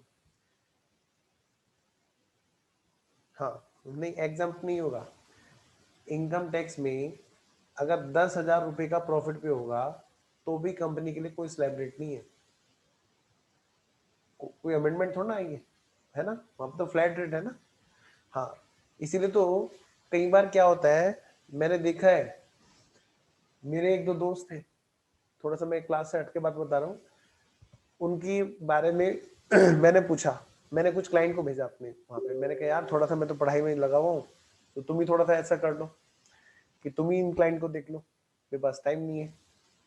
तो उन्होंने क्या किया, उन क्लाइंट की पार्टनरशिप फर्म फॉर्म करा दी। क्या फॉर्म करा दी? पार्टनरशिप फर्म रजिस्टर्ड करा दी। ध्यान रखना, आप भी चार्टर बनने जा रहे हो, जब लेने की बात है तो अलग करनी चाहिए, लेकिन घर की बात हो तो आपको ध्यान रखना चाहिए।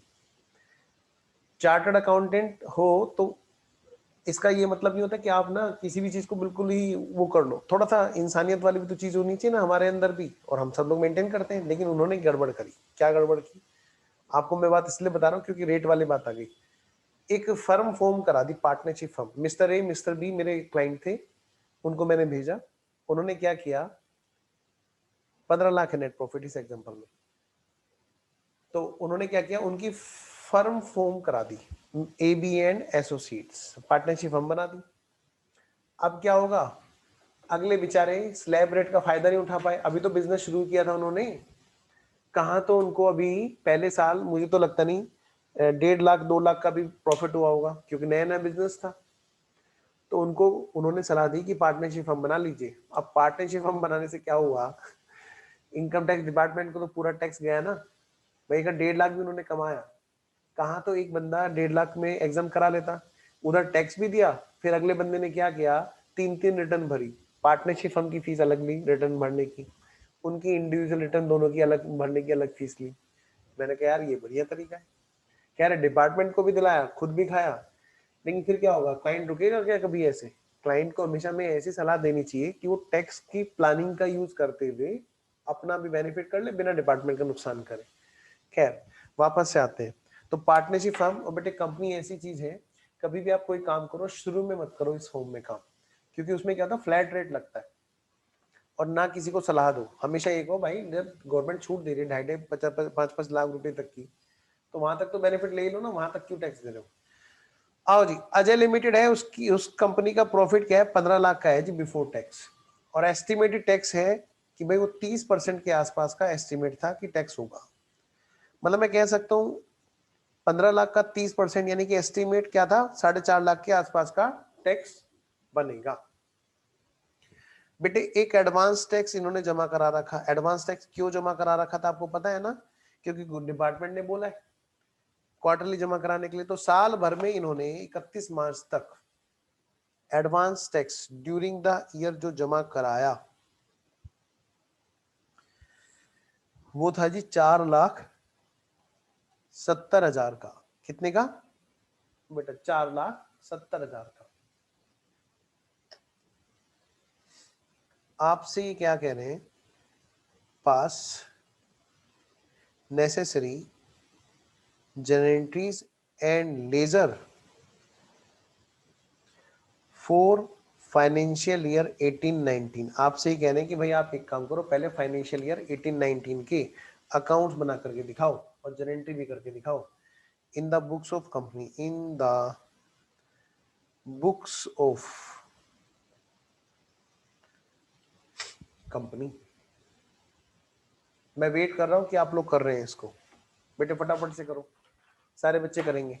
शानू, प्रिंस, जल्दी जल्दी करो, करो ऋषभ, समय बनाओ जल्दी से इसकी जनरेटरी और लेजर।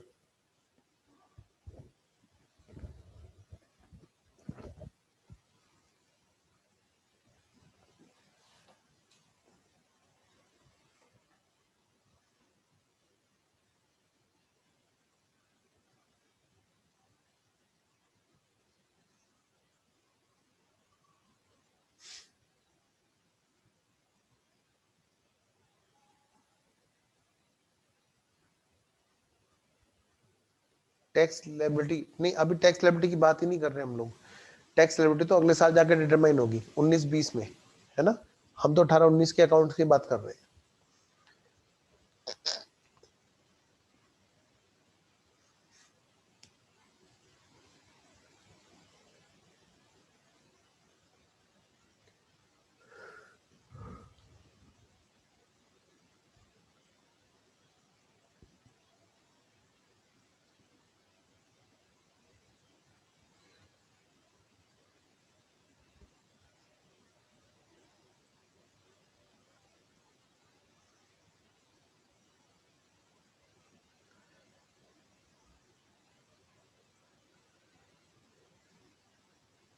बना लिया होगा, आओ जी, लो जी मेरे साथ साथ। तुमने कर लिया होगा, मैं भी कर रहा हूं। लो जी आंसर। सबसे पहले जनरल एंट्रीज,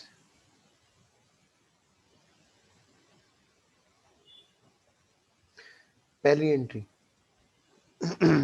प्रोविजन बनाने की, profit and loss account debit to provision for tax. बेटे कितने का प्रोविजन बनाया? 4.5 लाख रुपए का।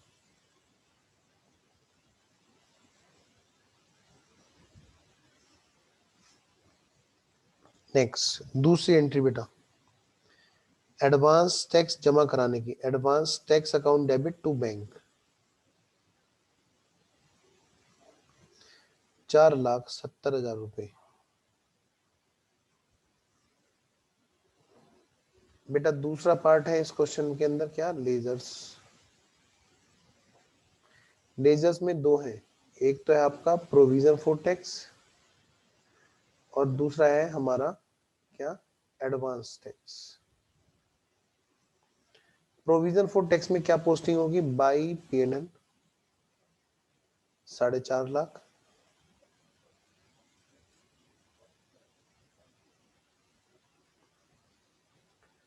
To balance carried down 4.5 lakh, by balance brought down 4.5 lakh.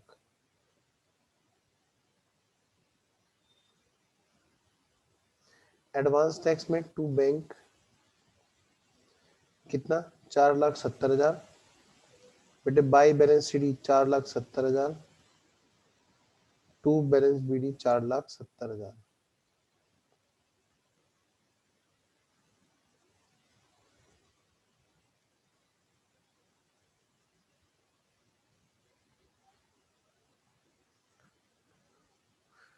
Balance sheet में बात करें, बैलेंस शीट में किस जगह आएगा बेटा, वर्टिकल बैलेंस शीट होगी, आपको पता है।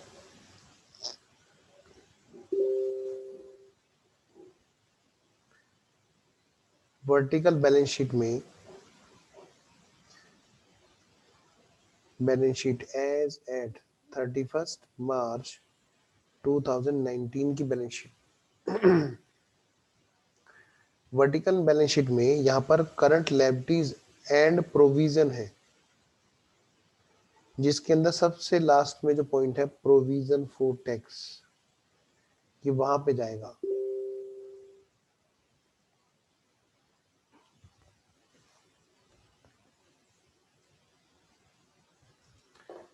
आगे चले बेटे, करंट असेट्स में, इधर असेट्स में कहां पे जाएगा, करंट असेट्स में advance tax 4,70,000 cash and cash equivalent में से घट जाएगा जी। लिखिए एग्जांपल नंबर 2। क्या मैं शुरू करूं, एग्जांपल नंबर 2? आइए जी शुरू करते हैं।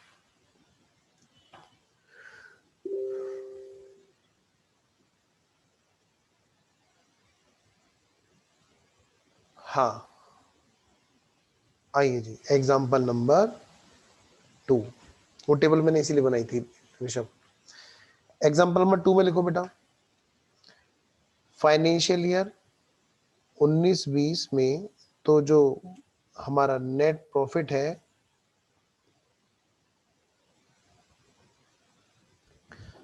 वह है जी, मान लिया 25 लाख रुपए का है। नाम है कंपनी का अजय लिमिटेड। 25 लाख रुपए का नेट प्रॉफिट है बेटे। Estimated provision for tax, estimated जो टैक्स है, एस्टिमेटेड वर्ड से ही बन गया ये प्रोविजन, वरना टैक्स लायबिलिटी होता। अच्छा अभी लिखा नहीं ओके ओके मैं रुक गया भाई, एक बच्चे ने लिखा नहीं, मैं रुक गया।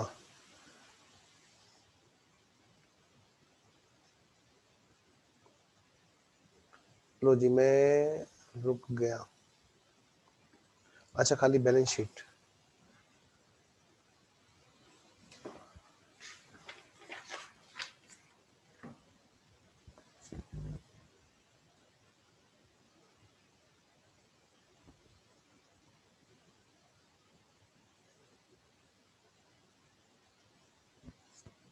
हो गया।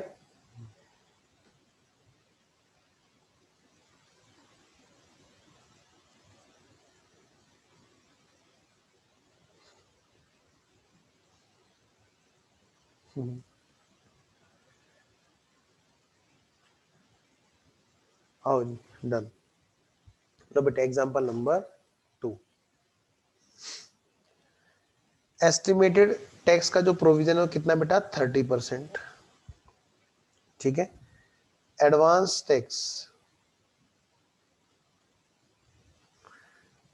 पेड। अच्छा मैं बोलूं अगर तुम्हारे से बताओ प्रोविजन कितना हो गया एक तरह का 7.5 लाख हो गया ना 30% के हिसाब से। भाई 25 लाख का 30% 7.5 lakh. Next advance tax paid ये हो गया 7,85,000। Next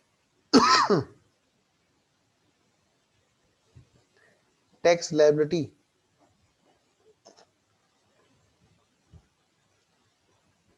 for assessment year 2021 is equal to 4,52,000।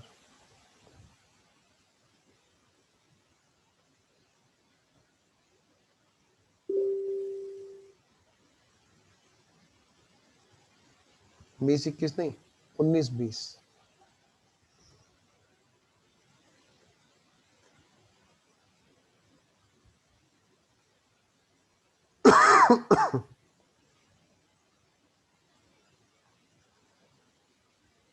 अच्छा असेसमेंट ईयर 19-20 के लिए।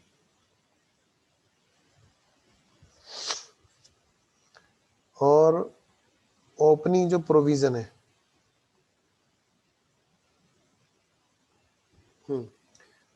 ओपनिंग प्रोविजन फॉर टैक्स है कितने का 4,50,000 का।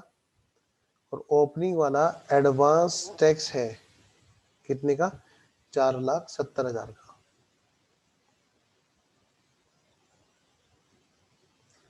ये असेसमेंट ईयर 19-20 होने का मतलब है कि इससे भी पिछले वाले साल की लायबिलिटी डिटरमाइन हो रही है इसमें।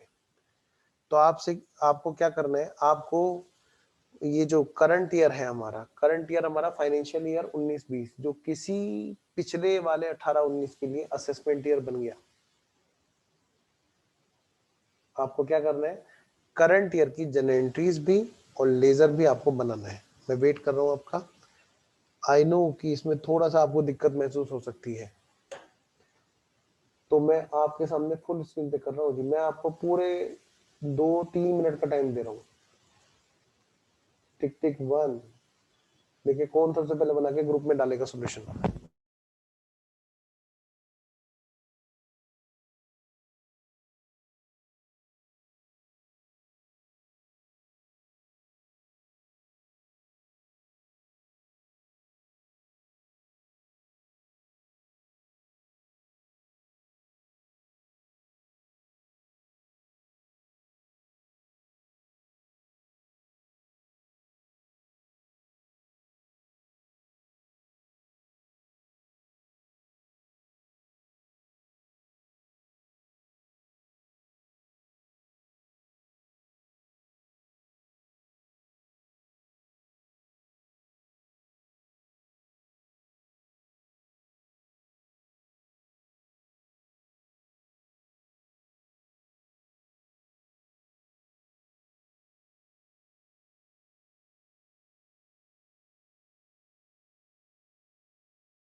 शुरू करें, आओ।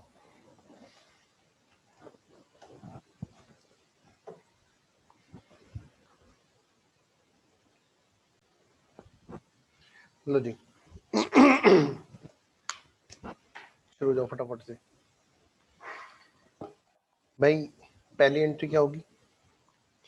नंबर 1 हम बात कर रहे हैं जनरल एंट्री की, फिर बात कर रहे हैं लेजर्स की।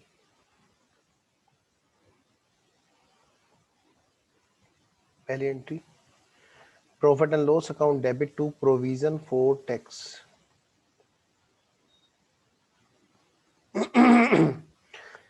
कितने की? जो हमारी करंट ईयर की है, पिछले नहीं, करंट वाले ईयर में जो प्रॉफिट 25 लाख का है तो 7.5 लाख की प्रोविजन बननी है। और ये रहा कितने का? नंबर 2 एडवांस टैक्स, हमारा जो जमा होना है वो कितना है? एडवांस टैक्स अकाउंट डेबिट, हाँ बिल्कुल सही, टू बैंक 7,85,000। बेटे लेजर बनाना।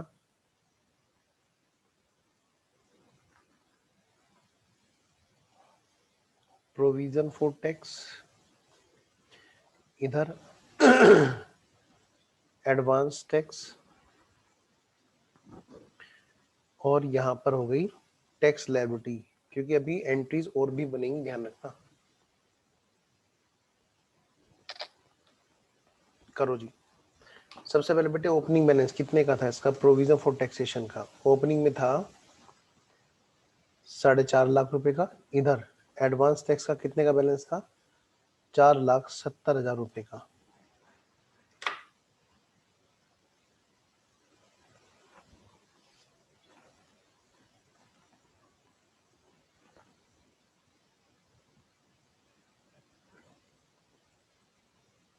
अब करंट ईयर में जो प्रोविजन बनी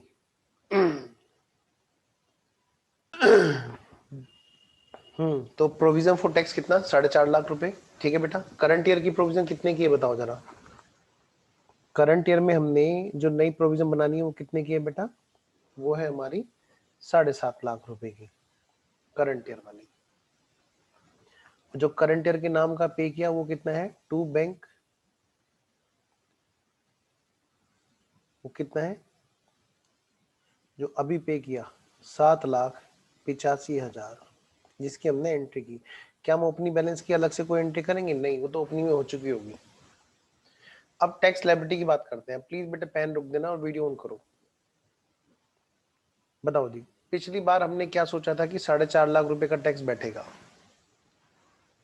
क्या सोचा था कि 4.5 लाख रुपए का टैक्स बैठेगा, और हमने सोचा, पता चला कि हमारा अंदाजा गलत निकले, कम निकले, तो हम ना फालतू जमा करा के आ गए थे 4,70,000। लेकिन टैक्स कितना निकला जिसका करंट ईयर में पता चला?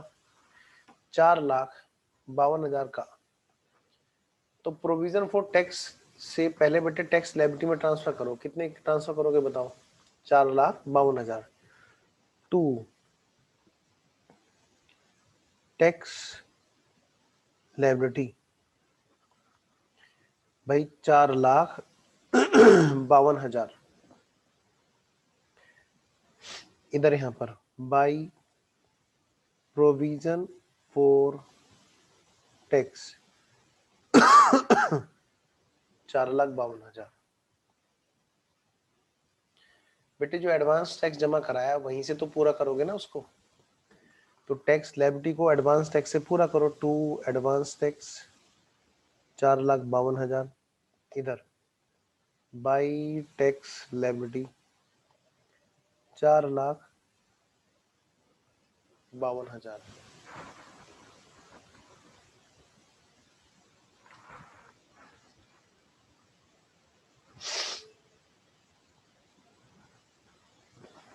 ये तो भाई हो गया टोटल 4,52,000। बेटा ओपनिंग में प्रोविजन था 450 का, लेकिन मतलब प्रॉफिट एंड लॉस से तो उठा करके रखे थे 450, बाद में पता चला अरे ये तो कम निकले, 452 की लायबिलिटी निकली, तो क्या करेंगे, थोड़ा सा और ले लेंगे प्रॉफिट लॉस से, क्योंकि इस बार का तो हमें बैलेंस शीट यही रखना है जो हमारा करंट ईयर का प्रोविजन बनना है, तो बेटा प्रॉफिट एंड लॉस से हमें और लेने पड़ेंगे 2000।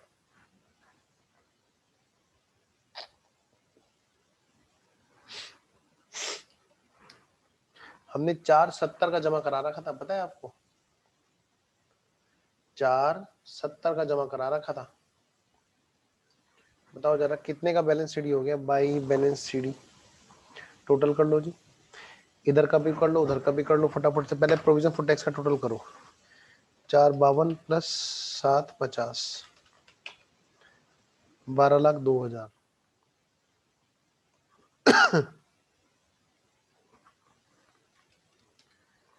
7,85,000 प्लस 4,70,000, ये हो गया टोटल 12,55,000। बेटे 12,55,000 में से घटा दो माइनस 4,52,000, ये आ गया कितना, 8,03,000। To balance BD 8,03,000 by balance brought down 7,50,000।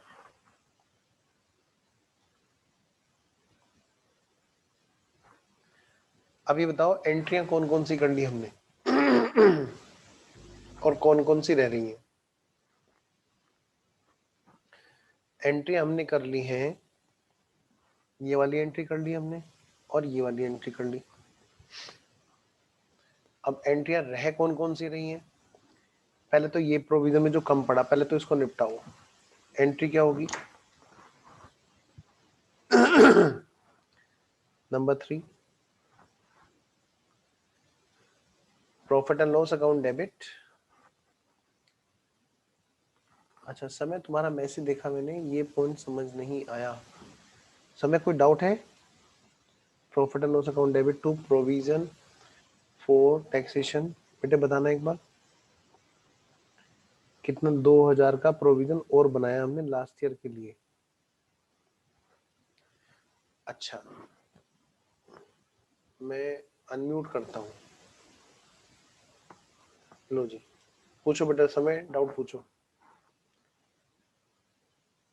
अब ये टैक्स की लायबिलिटी ट्रांसफर करो सर ये नंबर जो 4। प्रोविजन फॉर टैक्स वाला अकाउंट है सर, इसमें हमने टू बैलेंस सीडी जो है वो सर 7,50,000 क्यों रखा है सर? हम करंट, उसका बैलेंस क्यों नहीं लेके आए सर?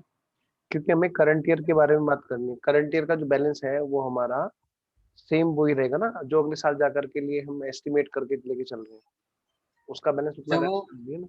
तो सर हमें एक्स्ट्रा बनाना पड़ेगा। हाँ ये है ना, देखो 2,000 तो पिछले वाले में कम पड़ गए पिछले साल का, ओके सर। अगर पिछले साल कुछ ज्यादा बना हुआ होता प्रोविजन तो वो यहाँ पे इस साल काम आ जाता, प्रॉफिट लॉस इस बार कम लेते। लेकिन क्या हुआ ओके उल्टा, सर। 2,000 वो भी लेना पड़ा और ये हमें यहाँ पर बैलेंस शीट करना ही करना है, क्योंकि करंट ईयर का नेक्स्ट ईयर में जाकर एस्टिमेट बन रहा है 7.5 का। Okay clear. Sir. Yes sir. लो बेटा टैक्स लायबिलिटी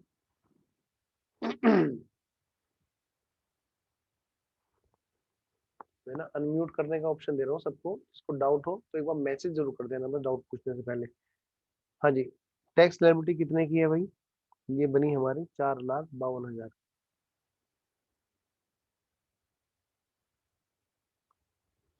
और इस टैक्स लायबिलिटी के लिए पैसा हमने एडवांस टैक्स से पेमेंट एडजस्ट कराया।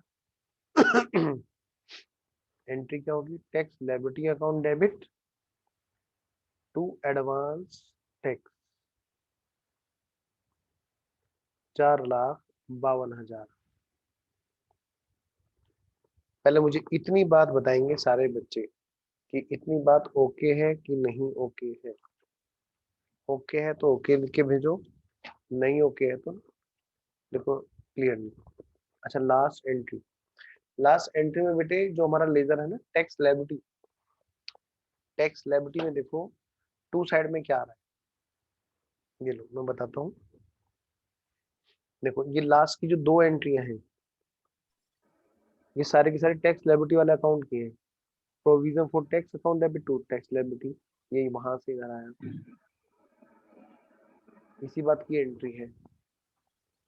नेक्स्ट, टैक्स लायबिलिटी का पेमेंट हुआ to advance tax, tax liability account debit to advance tax, ये इस बात की एंट्री है।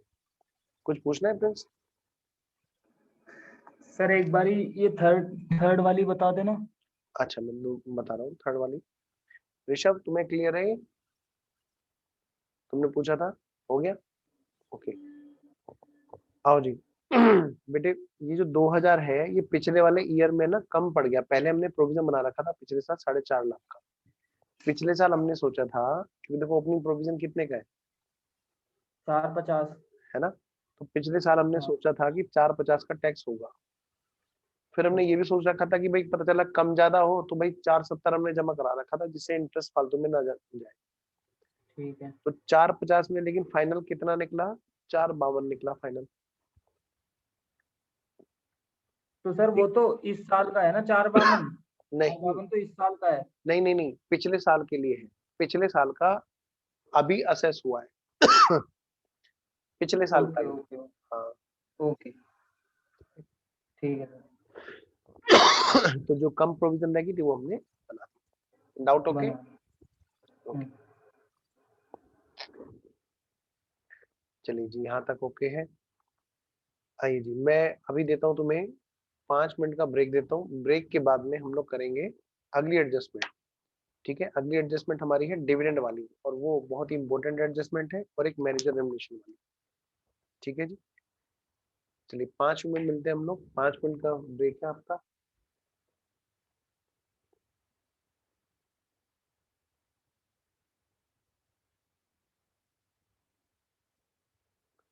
लो जी, मैं तब तक आपके लिए सॉन्ग लगा देता हूँ।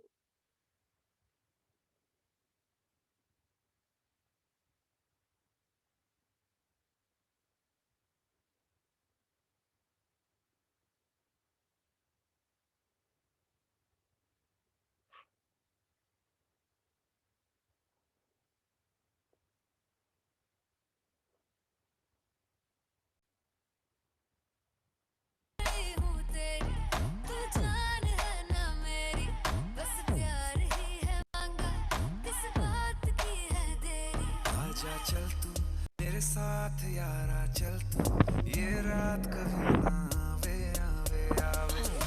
जावे सारी रात नींद ना आवे, मैनू बड़ा तड़पावे, दिल चैन कहीं ना पावे पावे पावे।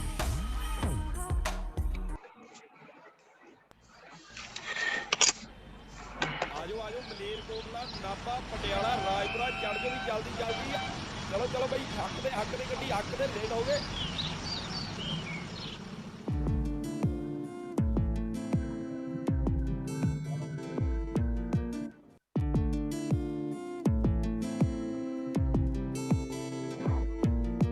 बस विच बैठी सजी तीजी सीट ते, गीत मेरा चले तेरी हार्ट बीट ते, मेरे गीत उत्ते ने शराबी नचदे, फड़की जांदे ने नी गलास कच दे, हो खड़के दे विचों मैनू साज सुन दे, साजां विचों। आओ बच्चों शुरू करें।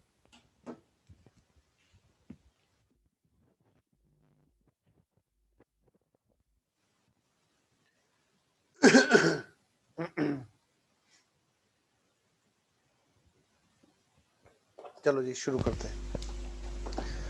बेटा अगली एडजस्टमेंट है हमारी डिविडेंड वाली एडजस्टमेंट और रिजर्व वाली एडजस्टमेंट। उसमें सबसे पहले रिजर्व हम बात कर रहे थे, किसकी बात कर रहे थे? फाइनल अकाउंट में स्पेसिफिक एडजस्टमेंट्स, जो स्पेशल एडजस्टमेंट है इसमें हमने कर ली अकाउंटिंग फॉर टैक्सेस। अगर मैं तुमसे ये पूछूं कि बताओ इसके अंदर कैश फ्लो में हमें जो बातें करनी है वो है कैश के आने जाने की, तो क्या तुम बता सकते हो? जैसे एग्जांपल नंबर 1 में अगर तुम्हारे से कोई पूछे बताओ बेटे करंट ईयर में कैश का कितना आना जाना हुआ, तो क्या करोगे तुम? कैश फ्लो में तो दिखाना है, लेकिन कैश फ्लो में दिखाना है कैश। भाई जहां पर कैश का फ्लो हुआ एक तो ये हुआ, और भी कहीं हुआ नहीं, बस यही है। 4,70,000 रुपए पे हुआ, पे हुआ मतलब कैश बाहर गया। ठीक है। एग्जाम्पल नंबर 2 की मैं बात करूं तो जी एग्जाम्पल नंबर 2 की बात करो। कैश जहां पर भी बेटे to bank by bank, to bank by bank, to bank by bank आ रहा होगा, क्योंकि फाउंडेशन लेवल तो है नहीं कि हम कैश का यूज करेंगे। हम जब भी 1 रुपए की भी बात करेंगे तो हम बैंक से ही करेंगे। ये है हमारा टैक्स पेड 7,85,000। ठीक है जी। एक अल्टरनेटिव सॉल्यूशन भी है यहाँ पर कि हम टैक्स लायबिलिटी अकाउंट ना खोल करके हम सीधा सीधा ये प्रोविजन फॉर टैक्स में ही ट्रांसफर कर दे बेटे। ऐसा भी एक अल्टरनेटिव तरीका हो सकता है, होता है। ठीक है। कई लोग टैक्स लायबिलिटी अकाउंट नहीं खुलाते, वो क्या करते हैं सीधा वहीं पे ही ट्रांसफर कर देते हैं। प्रोविजन फॉर टैक्स से एडवांस टैक्स में ट्रांसफर करना, एडवांस टैक्स से प्रोविजन फॉर टैक्स में, ये भी एक अल्टरनेटिव सॉल्यूशन है कुल मिलाकर। लेकिन कैश फ्लो में इससे कोई फर्क नहीं पड़ेगा। कोई दिक्कत किसी बच्चे को? अगर ऐसा होगा तो हमारी एंट्रियां प्रोविजन फॉर टैक्स से टैक्स लायबिलिटी में ट्रांसफर ना होकर के सीधा सीधा एडवांस टैक्स में हो जाएंगी ट्रांसफर, एडवांस टैक्स से प्रोविजन फॉर टैक्स में ट्रांसफर हो जाएंगी, फिर टैक्स लायबिलिटी वर्ड बीच में से हट जाएगा। बस इतनी तो बात है। चलिए जी, तो अगली एडजस्टमेंट हम लोग कर रहे हैं अब कौन से वाली? अब हम कर रहे हैं बेटा रिजर्व वाली। तो मैं कुछ दिखा रहा हूँ रिजर्व के बारे में, थोड़ा सा लिखाना है, इसमें करना कुछ नहीं है, बस छोटा सा लिख लेना है ताकि पता रहे कि भाई हाँ इसमें कोई चीज रिजर्व नाम की चीज होती है। ठीक है। फिर हम लोग आएंगे इस पर डिविडेंड पे। Let's start. लिखो बेटे, स्पेशल एडजस्टमेंट में सेकंड वाली special adjustment, that is what? Number 2 adjustment, reserve. क्या? Reserve.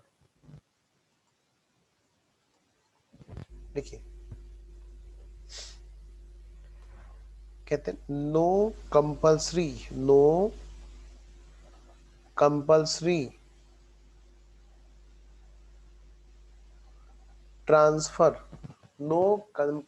Transfer to reserve.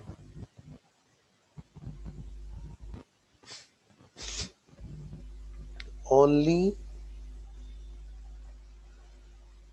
appropriate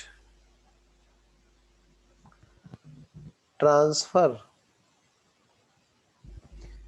is required. No compulsory transfer as per law. Only appropriate transfer to reserve is required. बेटे ये कुछ इस तरह की बात है कि घर में खाना बना और पहले रूल ये था कि भाई इतना तो हम उठा करके रखेंगे, अगर हमें इतना खाना है तो उतना उठा के रखेंगे, डिविडेंड इतना जाना है तो कम से कम इतना रिजर्व में ट्रांसफर करना पड़ेगा। अब रूल चेंज हो चुके हैं बहुत पहले, हालांकि ये 2-3 साल पहले की अमेंडमेंट है, 2-3 क्या मतलब और भी पहले की, लेकिन फिर भी थोड़ा सा बता दूं ताकि ऐसा ना हो कि कहीं इधर उधर कोई क्वेश्चन देखो और परेशान हो जाओ। बहुत पहले हुआ करते थे स्लैब रेट, जैसे इनकम टैक्स के स्लैब रेट होते हैं ना, ऐसे यहाँ पर स्लैब रेट होते थे। अगर इतना % डिविडेंड चाहिए तो इतना आपको रिजर्व में डालना हो, अगर इतना चाहिए तो इतना आपको रिजर्व में डालना हो, ऐसी कुछ बातें हुआ करती थी। वो बातें सब हट चुकी हैं बहुत पहले, कोई मैंडेटरी ट्रांसफर नहीं है। तो अब तो भाई आपकी मर्जी है, आप अपना जो भी बना रहे हो सारा खाओ या फिर उसको कुछ फ्रिज में उठा के रखो, वो आपकी मर्जी है। रिजर्व करना है कि नहीं ये टोटली आपकी चॉइस है, इसमें कोई भी ऐसा नहीं है कि लोग कुछ कह रहा है कि भाई इतना आपको रिजर्व में ट्रांसफर करना है। अगला पॉइंट बेटे नंबर 3, तो मतलब अगर आप सीए बन करके अगर कहीं गए और वहां पर आपने देखा रिजर्व में ट्रांसफर किया जा रहा है इतने %, तो मैं आपसे ये कहूंगा बेटे वो कंपनी की इंटरनल पॉलिसी है, उसमें लो का कोई हाथ नहीं है। कभी आपको कोई बोलने लगे कि एज पर लो इतना ट्रांसफर करना है तो आप बोलना नहीं, लो नहीं बोल रहा, यहाँ पे पक्का इनके आर्टिकल ऑफ एसोसिएशन में कोई बात डिसाइड हुई होगी मेंबर की आपस में। ठीक है। आइए जी, अब लिखते हैं डिविडेंड। हम लोगों में से कई सारे बच्चे लोग इस डिविडेंड वाले पॉइंट पे बड़े परेशान रहते हैं। आज मैं इसके क्वेश्चन तो नहीं कराऊंगा, लेकिन मैं आपको आज इसका लिखाऊंगा काफी सारा पॉइंट, ताकि आपके माइंड में ना एक पोज आए इसके लिए। डिविडेंड बड़ा प्यारा टॉपिक है, लेकिन आज तुम उस गहराई में उतरोगे आज और अगली क्लास में कि जहां पे डिविडेंड में ना बड़ी आसानी से तुम लोग कह नहीं पाओगे अब की बार कि भाई ये तो डिविडेंड तो इतना % देना है। बेटे हमें जितने भी क्वेश्चन हमने देखे थे ना, हाँ रिजर्व की एडजस्टमेंट नहीं, कुछ नहीं करेंगे रिजर्व की एडजस्टमेंट। अगर आई भी एंट्री तो क्वेश्चन ने बोला तो paid and appropriation to reserve, अगर क्वेश्चन ने बोला बेटे सिर्फ तब कोई एंट्री ट्रांसफर ही नहीं करनी, ठीक है, अमाउंट कोई रिक्वायर है नहीं, बस यही थी एडजस्टमेंट। डिविडेंड की बात करते हैं बेटे, मैं ये कह रहा हूं कि अभी तक हमने देखा था कि डिविडेंड इतने परसेंट पे करना है, ये करना है, तो वो रेट किस बेस पे डिटरमाइन होता है, नंबर एक बात आज हमें ये सीखना है। नंबर दूसरी बात, डिविडेंड बांटा जाएगा तो कहां से बांटा जाएगा, दूसरी हमें ये चीज सीखनी है। तो हमें दो चीज पे आना है। नंबर एक कि डिविडेंड का रेट क्या होगा, मैक्सिमम टू मैक्सिमम कितना परसेंट डिविडेंड रेट हम बोल सकते हैं, क्योंकि बेटे अब हमें अकाउंटेंट नहीं, हमें कंपनी का इंटरनल मैनेजमेंट डिसीजन मेकर बन के सोचना है। और वो डिसीजन किस बेस पे लेते होंगे, ऑफ कोर्स लो से ऊपर तो डिसीजन नहीं ले सकते। तो लो ने भी कुछ कहा है कि डिसीजन लेते हुए, डिविडेंड का रेट डिसाइड करते हुए और डिविडेंड की अमाउंट डिसाइड करते हुए आपको इन पॉइंट पे ध्यान रखना है। वो क्या पॉइंट है, आओ जरा तो ये जो बातें मैं लिखा रहा हूं ये कहां पे है, ये गाइडेंस नोट में है ICAI की। लिखिए, as per guidance note of ICAI, number 1 कहां से देना है, आउट ऑफ प्रॉफिट्स। जब हम देंगे पहले तो ये बता रहे हैं कि भाई कौन से वाले प्रॉफिट में से देंगे।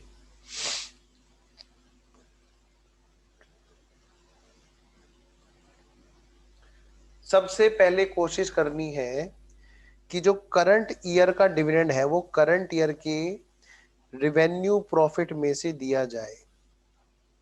कहां से, करंट ईयर के रिवेन्यू प्रॉफिट्स में से दिया जाए। मतलब ये वाली बात हो गई कि कोशिश ये करनी है कि खाना खाना है, भूख लग रही है, तो भाई पहले करंट ईयर मतलब ताजे वाले खाने को खाया जाए। और अगर मान लिया अभी बना नहीं है तो कल भी तो तुमने उठा के रखा होगा, हाँ जी, कह रहे तो ठीक है कोई बात नहीं। अगर यहां पर नहीं है तो क्या करो, लास्ट ईयर का जो रिवेन्यू प्रॉफिट है, रिवेन्यू उठाना, कैपिटल मत उठाना, रिवेन्यू प्रॉफिट्स है तो भाई वहां से उठाओ। मतलब प्रॉफिट बांटना है डिविडेंड के रूप में तो कौन सा बांटना है, रिवेन्यू वाला बांटना है। और उसमें भी पहले कोशिश करो कि जब करंट ईयर का डिविडेंड बांट रहे हो तो पहले करंट ईयर का रिवेन्यू प्रॉफिट उठाओ। अगर करंट ईयर का रिवेन्यू नहीं है, मान लो पता चला करंट ईयर में प्रॉफिट नहीं कमाया, क्या हम फिर भी बांट सकते हैं, आंसर इज यस, क्योंकि लो ने बोला कि आप लास्ट ईयर वाले रिवेन्यू में से बांट दो, रिवेन्यू ही बटेगा। भाई पिछले साल में तो बांट ही सकते थे, हमने नहीं बांटा। आओ जी नेक्स्ट, अगला है लास्ट, सबसे लास्ट में ये वाला काम, कैपिटल प्रॉफिट्स। कह रहे जब रिवेन्यू से काम ना चले और डिविडेंड बांटना मैंडेटरी हो जाए तो कैपिटल प्रॉफिट में से बांटो, ठीक है। नंबर दूसरी बात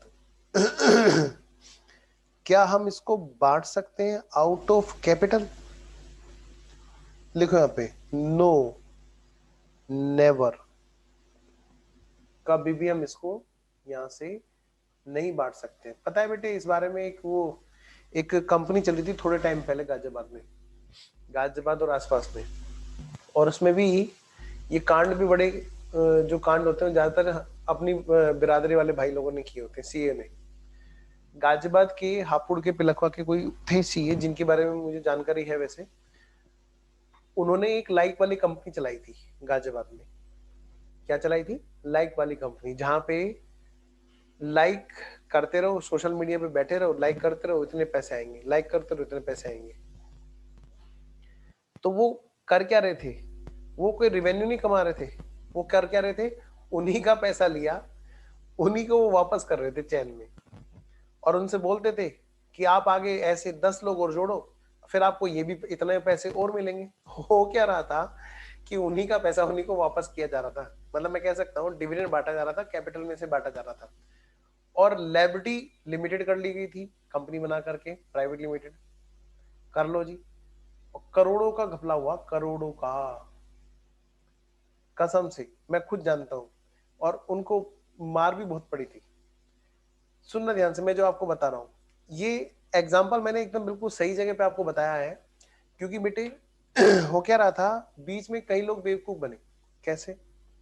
थोड़ा सा हटके है बात, तो मैं इसको अलग पेपर पे ले लेता हूँ। ये रहा,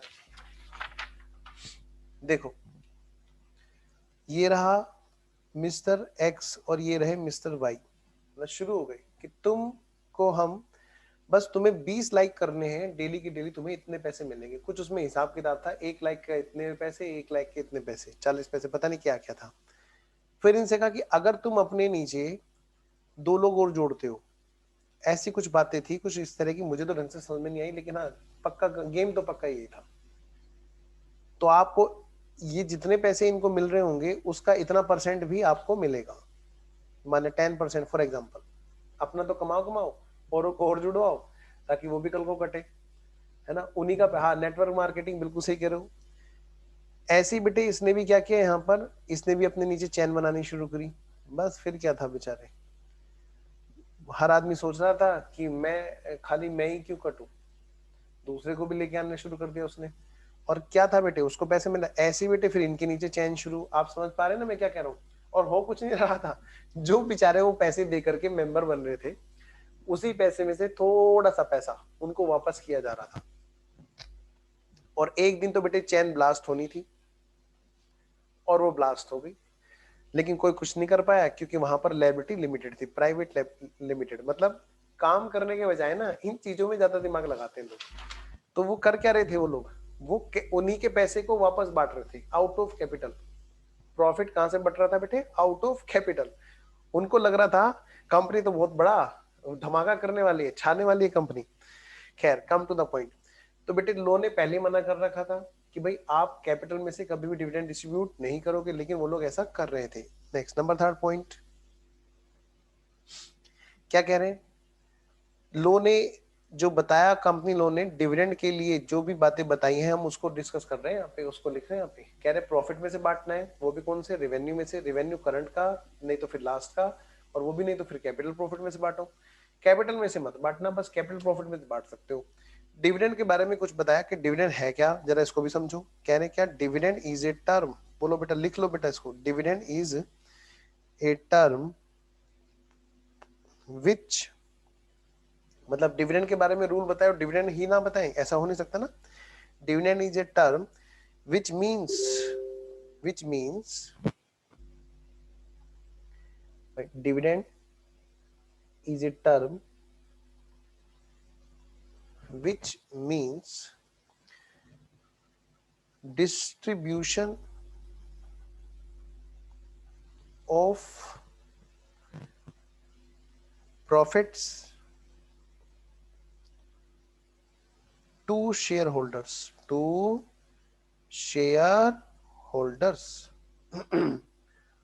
or distribution of reserve to shareholders.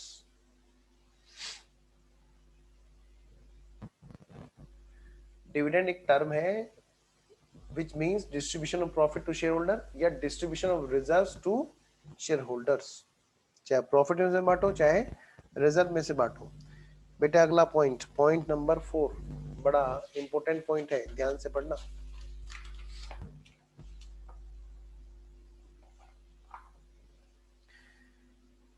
Out of profit तो सुना है, ठीक है। अब कह रहे हैं कि ये सोर्स, नंबर 4 पॉइंट, लो ने बताया क्या कि कहां से बांटोगे? सोर्स। पहले पॉइंट में क्या बताया था सर? फिर पहले पॉइंट में ये बताया था कि आप रेवेन्यू प्रॉफिट में से ही बांट सकते हो। अब जरा देखो वो रेवेन्यू कौन कौन से होंगे। कह रहे सोर्स ऑफ डिविडेंड,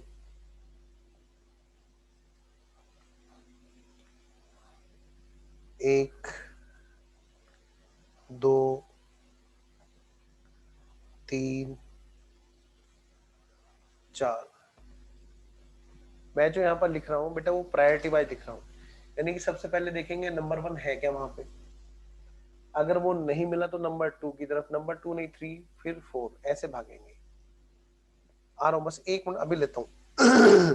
सबसे पहले हम क्या करेंगे, करंट ईयर के प्रॉफिट में से बांटेंगे। एक मिनट ले रहा हूं बेटा समय। दूसरा है अनडिस्ट्रीब्यूटेड, मतलब उसी चीज को यहाँ पे तरीके से बोल दिया गया जो हमने अभी पढ़ा ऊपर, undistributed profits of previous financial year. जैसे पिछले वाला प्रॉफिट एंड लॉस हुआ या फिर रिजर्व हुआ, है ना, वही तो है। करंट ईयर का प्रॉफिट है तो ठीक है, रेवेन्यू वाला नहीं तो फिर लास्ट ईयर का revenue profit. Out of both, दोनों में से मिक्स कर सकते हैं क्या? हाँ बिल्कुल कर सकते हैं। या फिर out of money provided by government for this. बेटे कई बार क्या होता है, एक बेल आउट ग्रांट होती है। ग्रांट होता क्या है, गवर्नमेंट ये देखती है कि अगर कोई कंपनी बहुत अच्छे से इकोनॉमी को सपोर्ट करती है तो कंपनी जो है बचा ली जाती है गवर्नमेंट के द्वारा। गवर्नमेंट वहां पर सपोर्ट करती है, उसके जो भी पेमेंट्स वगैरह ड्यूज वगैरह होंगे उनके लिए सपोर्ट करती है, जैसे डिविडेंड बांटने के लिए या फिर किसी खर्चे के लिए या फिर उनकी कोई बड़ा सपोर्ट देना है, ताकि वो कंपनी बच जाए और इकोनॉमिक में ऐसे ही सपोर्ट करती रहे जैसे वो कर रही थी। तो जैसे यहाँ पे गवर्नमेंट ने क्या किया, गवर्नमेंट ने हेल्प की किस बात के लिए, कि भाई लो तुम्हारे पास रेवेन्यू प्रॉफिट नहीं है लेकिन तुम्हारे शेयर होल्डर तभी टिके रहेंगे जब तुम उन्हें डिविडेंड दोगे। तो क्या होगा, वो डिविडेंड कहाँ से दे सकते हैं वो बताया गया। कह रहे हैं इसमें गवर्नमेंट भी कभी कभी अपना रोल निभा देती है। तो मैं अनम्यूट करने का ऑप्शन दे रहा हूँ, पूछो बेटे, डाउट पूछो। 1 2 3 पूछो जी, समय। सर ये जो मतलब आपने जो ऊपर लिखवाया था आउट ऑफ प्रॉफिट, ये भी तो उसके सोर्सेज ही हुए ना सर? हाँ, वो प्रॉफिट उसी चीज को यहाँ पे दोबारा से बताया जा रहा है। वहां पे बोला गया था कैपिटल में से मत बांटना, सिर्फ प्रॉफिट में से बांटना। Profit okay sir. कौन से, करंट ईयर का रेवेन्यू। देखो यहाँ पे भी वही तो बात बोली है, दोबारा से लो ना एक सर ही लेकिन चीज ये को। आउट ऑफ बोथ क्या होता है सर? आउट ऑफ बोथ मैं बताता हूँ। देखो करंट ईयर का प्रॉफिट ओके है, प्रीवियस ईयर का सर ये पीएससी है। प्रीवियस ईयर का भी हाँ ओके है, कि अगर हाँ मान सर लिया हाँ। मान लिया हमें 100 रुपए बांटने हैं, हमारे पास करंट ईयर में 25 रुपए है, ओके सर। तो कह रहे 25 यहाँ से बांट लो, 75 यहाँ से बांट लो, बोथ। ठीक है, ठीक है। लास्ट ये वाला है। Doubt okay? Okay yes sir, okay sir. एक लास्ट छोटा सा चार्ट मैं आपको लिखा देता हूँ यहाँ पे, ठीक है, फटाफट से नोट करना बच्चों। नंबर 5th पॉइंट, और ये समझ लो कि बहुत बहुत ज्यादा इंपॉर्टेंट और न्यूमेरिकल में काम आने वाला पॉइंट है ये, और इससे अगले वाला। और इसको लिखा करके फिर मैं क्लास रोक दूंगा ताकि आप इसको अच्छे से मन में दोहरा लें अगली क्लास तक, और फिर हम इसमें क्वेश्चन करेंगे जम के। कंडीशंस बिफोर डिविडेंड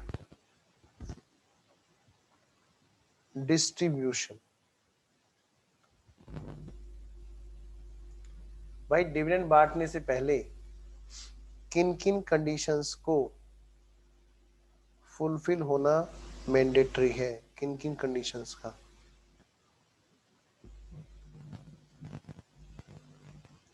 देखो, नंबर 1, डेप्रिसिएशन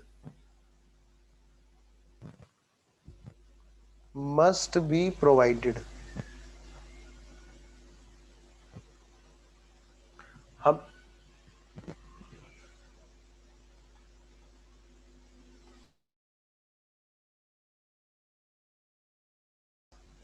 हम लोग डिविडेंड डिस्ट्रीब्यूट करना चाहते हैं लेकिन पता चला हमने डेप्रिसिएशन तो लगाया नहीं, तो ये क्या करें, ऐसा नहीं चलेगा जी। आपको ध्यान रखना है पहले डेप्रिसिएशन लगाओ, और उसमें भी कौन सा, करंट ईयर का और पास्ट का जो अनएब्सॉर्ब्ड डेप्रिसिएशन।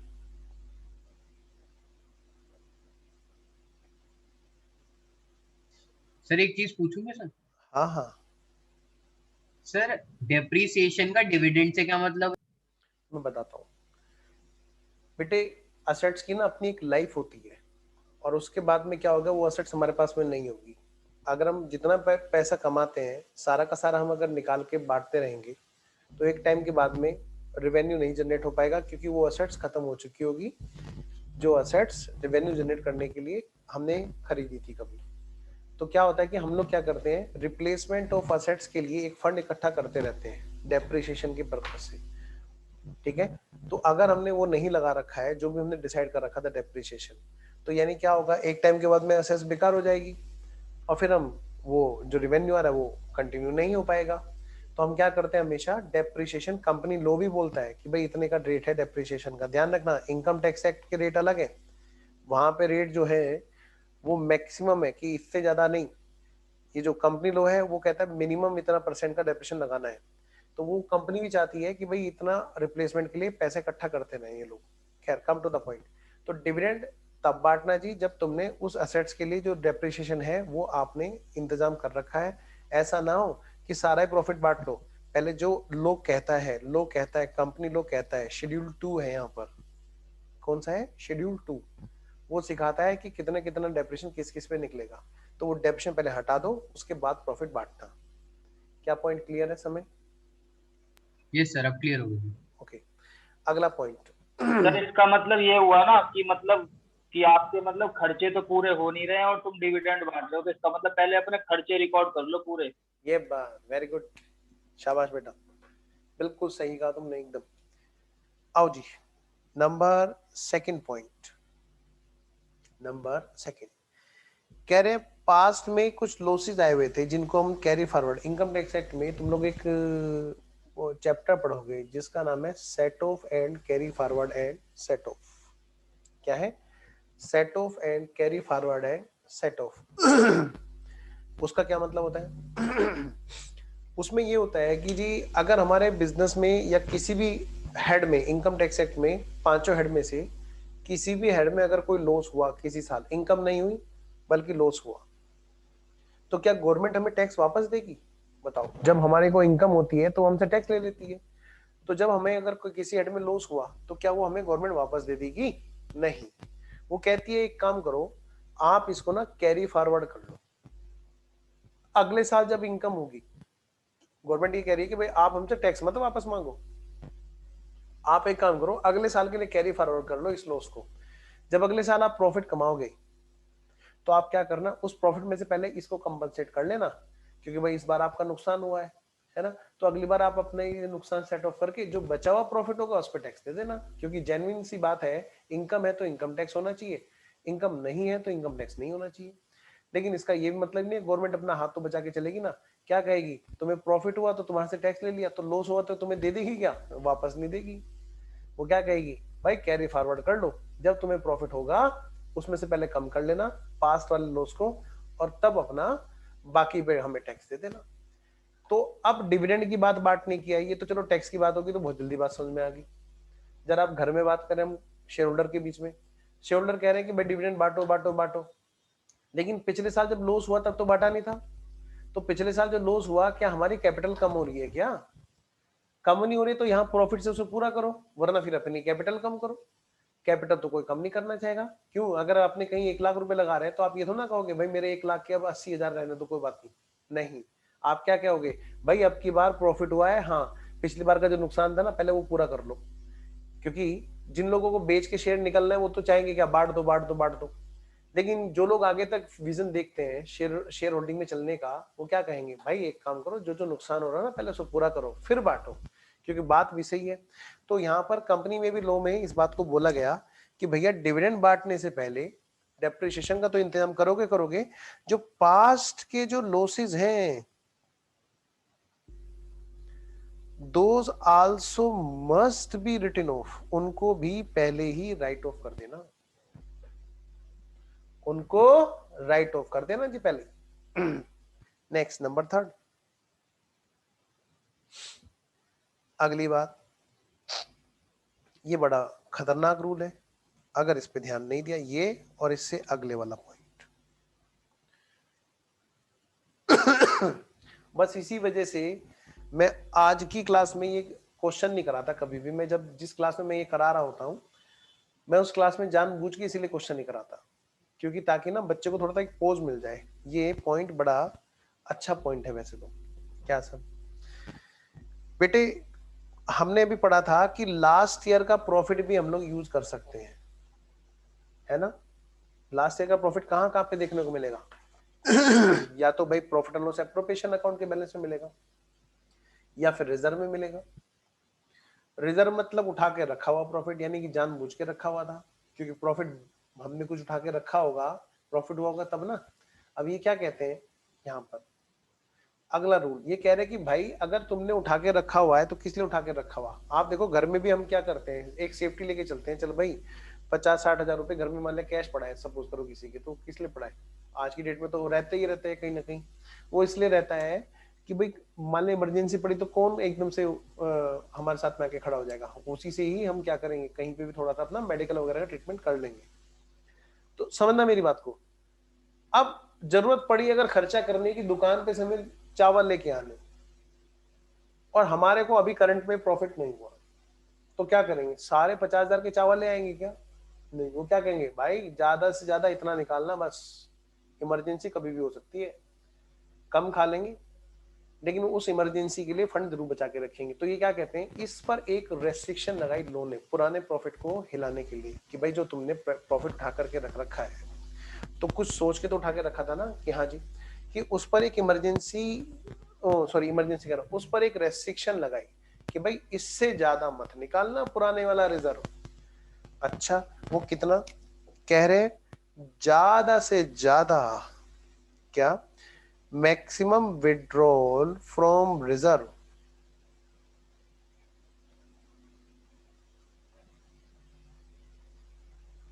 कितना हो सकता है? कहा 10% से ज्यादा प्रॉफिट मत निकाल देना। सर अगर हमने 1 लाख रुपए उठा के रख रखे हैं, 50,000 उठा के रख रखे हैं, तो 50,000 का 10% तक के हम चावल ला सकते हैं? मैंने कहा नहीं, उसका नहीं। 10% किसका होगा मैं बताऊंगा, बस ये ध्यान रखना, मैक्सिमम 10% निकाल सकते हैं रिजर्व का, लेकिन रिजर्व का किस पर्पज से? डिविडेंड डिस्ट्रीब्यूट करने के लिए। अब वो 10% किसका होगा? सुन लो बच्चों, 10% of paid up capital plus reserve and surplus. ये कहां से? मैं इस पॉइंट को थोड़ा और आगे ले जाता हूं, यहां मुझे पूरा सेंटेंस लिखना है। As per latest audited balance sheet, कि अभी भी जो लेटेस्ट वाली बैलेंस शीट है जिसका ऑडिट हुआ है, सर अगर ऑडिट नहीं हुआ, ऑडिट अप्लाई नहीं होता तो कोई बात नहीं, लेटेस्ट बैलेंस शीट, ऑडिट होगा मैंडेटरी तभी तो होगा ना, अदरवाइज मान नहीं जाएगा क्या नॉर्मल बैलेंस शीट? कि अच्छा, उसका 10%, किसका 10%? As per latest balance sheet, जो हमारी शेयर कैपिटल है वहां पर और जो हमारा रिजर्व एंड सरप्लस है, उन दोनों का टोटल करो जी, और उसका 10% बस।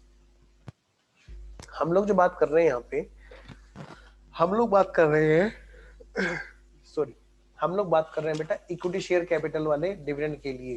किसके लिए? इक्विटी शेयर कैपिटल वाले डिविडेंड के लिए। ठीक है, प्रेफरेंस का तो फिक्स रहता है। नेक्स्ट नंबर 4, लास्ट वाला पॉइंट बेटे, एक रेस्ट्रिक्शन तो ये लगाई कि इससे ज्यादा नहीं। अगर बेटे 50,000 का रिजर्व है तो 50,000 का 10% लगा देते तो क्या बात थी, हमें पता तो रहता 45,000 वहां बना रहेगा। अब मान लिया किसी ने कैपिटल ही 10 लाख लगा रखे, तो 10 लाख का 10% तो 1 लाख होता है, फिर तो 50,000 पूरा निकल जाएगा। मैं दोबारा बोल रहा हूँ, 50,000 का बैलेंस हमारे घर में हम लोग नॉर्मली सब लोग रखते हैं कैश का इमरजेंसी फंड के लिए, तो भाई क्या 50,000 सारा निकाल दें क्योंकि उसने कैपिटल 10 लाख लगाई थी? 10 लाख का 10% तो भाई 1 लाख बन गया। हाँ जी, तो भाई ऐसे केस में कैसे होगा? फिर तो रिजर्व बचेगा ही नहीं। बात समझ में आ रही है? क्योंकि पता चला पुराने रिजर्व में है ही बैलेंस कितने का, कितने का है? 50,000 का, और कैपिटल 10 लाख का 10%, वो तो निकल गया जी सारा। इसलिए एक रेस्ट्रिक्शन और लगी, ये तो मैक्सिमम विड्रॉल की थी कि ज्यादा से ज्यादा इतना निकाल सकते हैं। हाँ, एक अगली कंडीशन और आ गई। वो कंडीशन है क्या? वो कंडीशन ये है कि आपको इतना मिनिमम बैलेंस रखना है। एक कंडीशन अगली वाली आ गई यहां पर, नंबर 4 कंडीशन कि minimum balance in reserve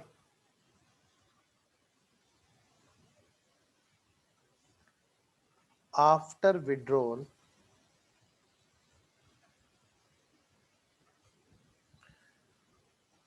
at least कितना 15% ऑफ, यहाँ पे रिजर्व नहीं जोड़ना। हाँ बिल्कुल सही कह रहे हो ऋषभ, बिल्कुल सही कह रहे हो बेटा। आफ्टर डिस्ट्रीब्यूशन जो बैलेंस रखना है, ये उसी की बात हो रही है कि रिजर्व में इतना तो आपको छोड़ना है। फिर at least 15% of paid up capital. यहाँ पे बस रिजर्व नहीं जोड़ा।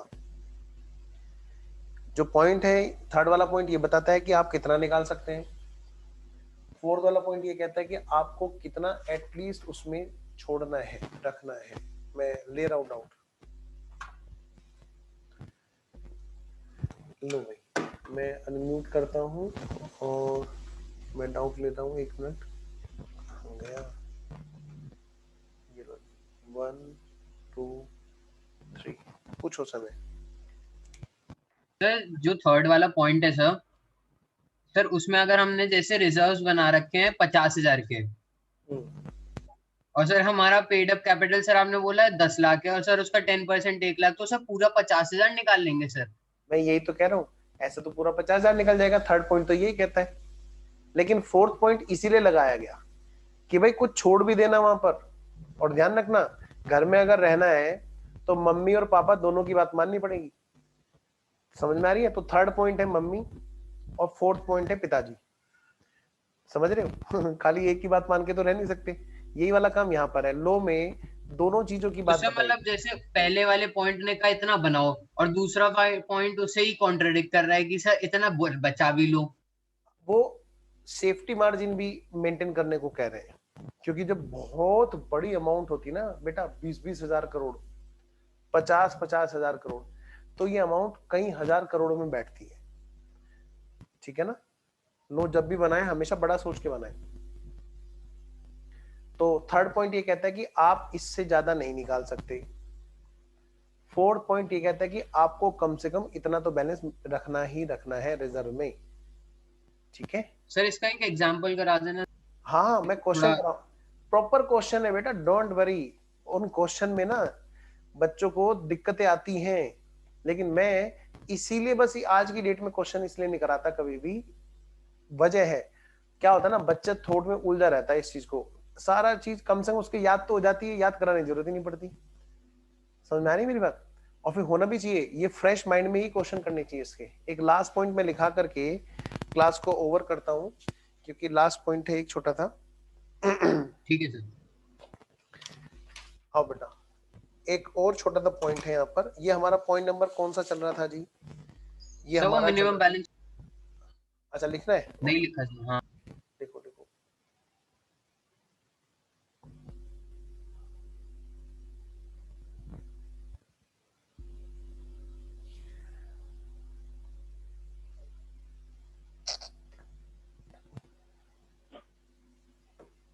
सर परेशान से लग रहे हो आज, क्या बात है?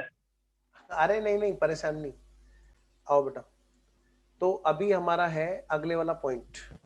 लास्ट पॉइंट है बेटा। ये पॉइंट नंबर कौन सा था जी हमारा? ये था पॉइंट नंबर 5। एक लास्ट है हमारा इसमें लो में, वो है हमारा पॉइंट नंबर 6।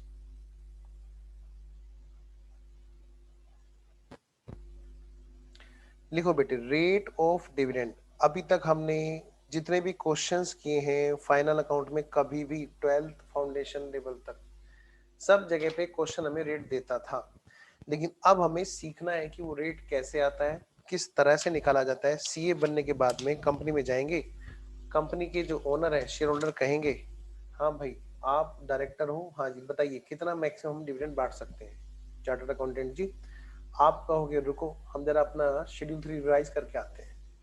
लो बेटा देखो, maximum up to average of rates of dividend in last 3 years immediately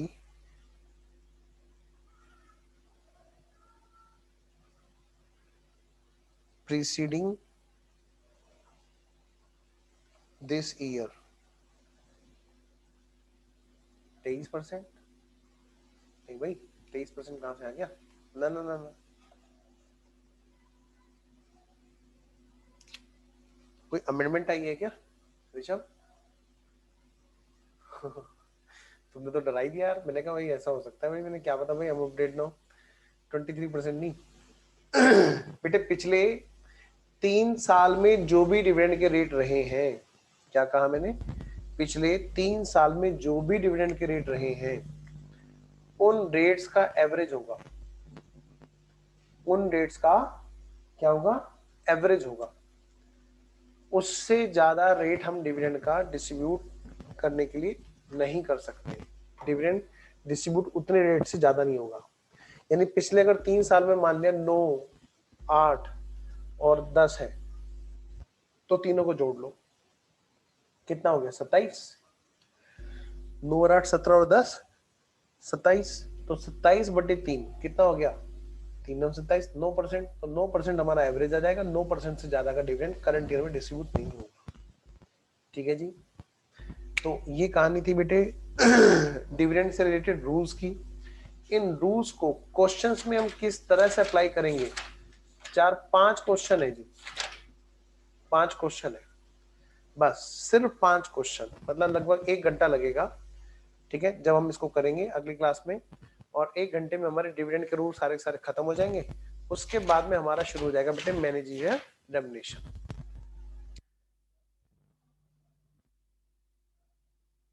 अच्छा, मुझे भेजना एक बार ऋषभ, है ना, अगर ऐसा कोई है तो मुझे टेलीग्राम पर मुझे पर्सनली भेजना, ठीक है, और मैं देखूंगा जो भी अगर कोई ऐसा क्वेश्चन हो तो। ठीक है बेटा, चलिए मिलते फिर हम लोग नेक्स्ट क्लास में। ओके देन, बाय बाय बच्चों।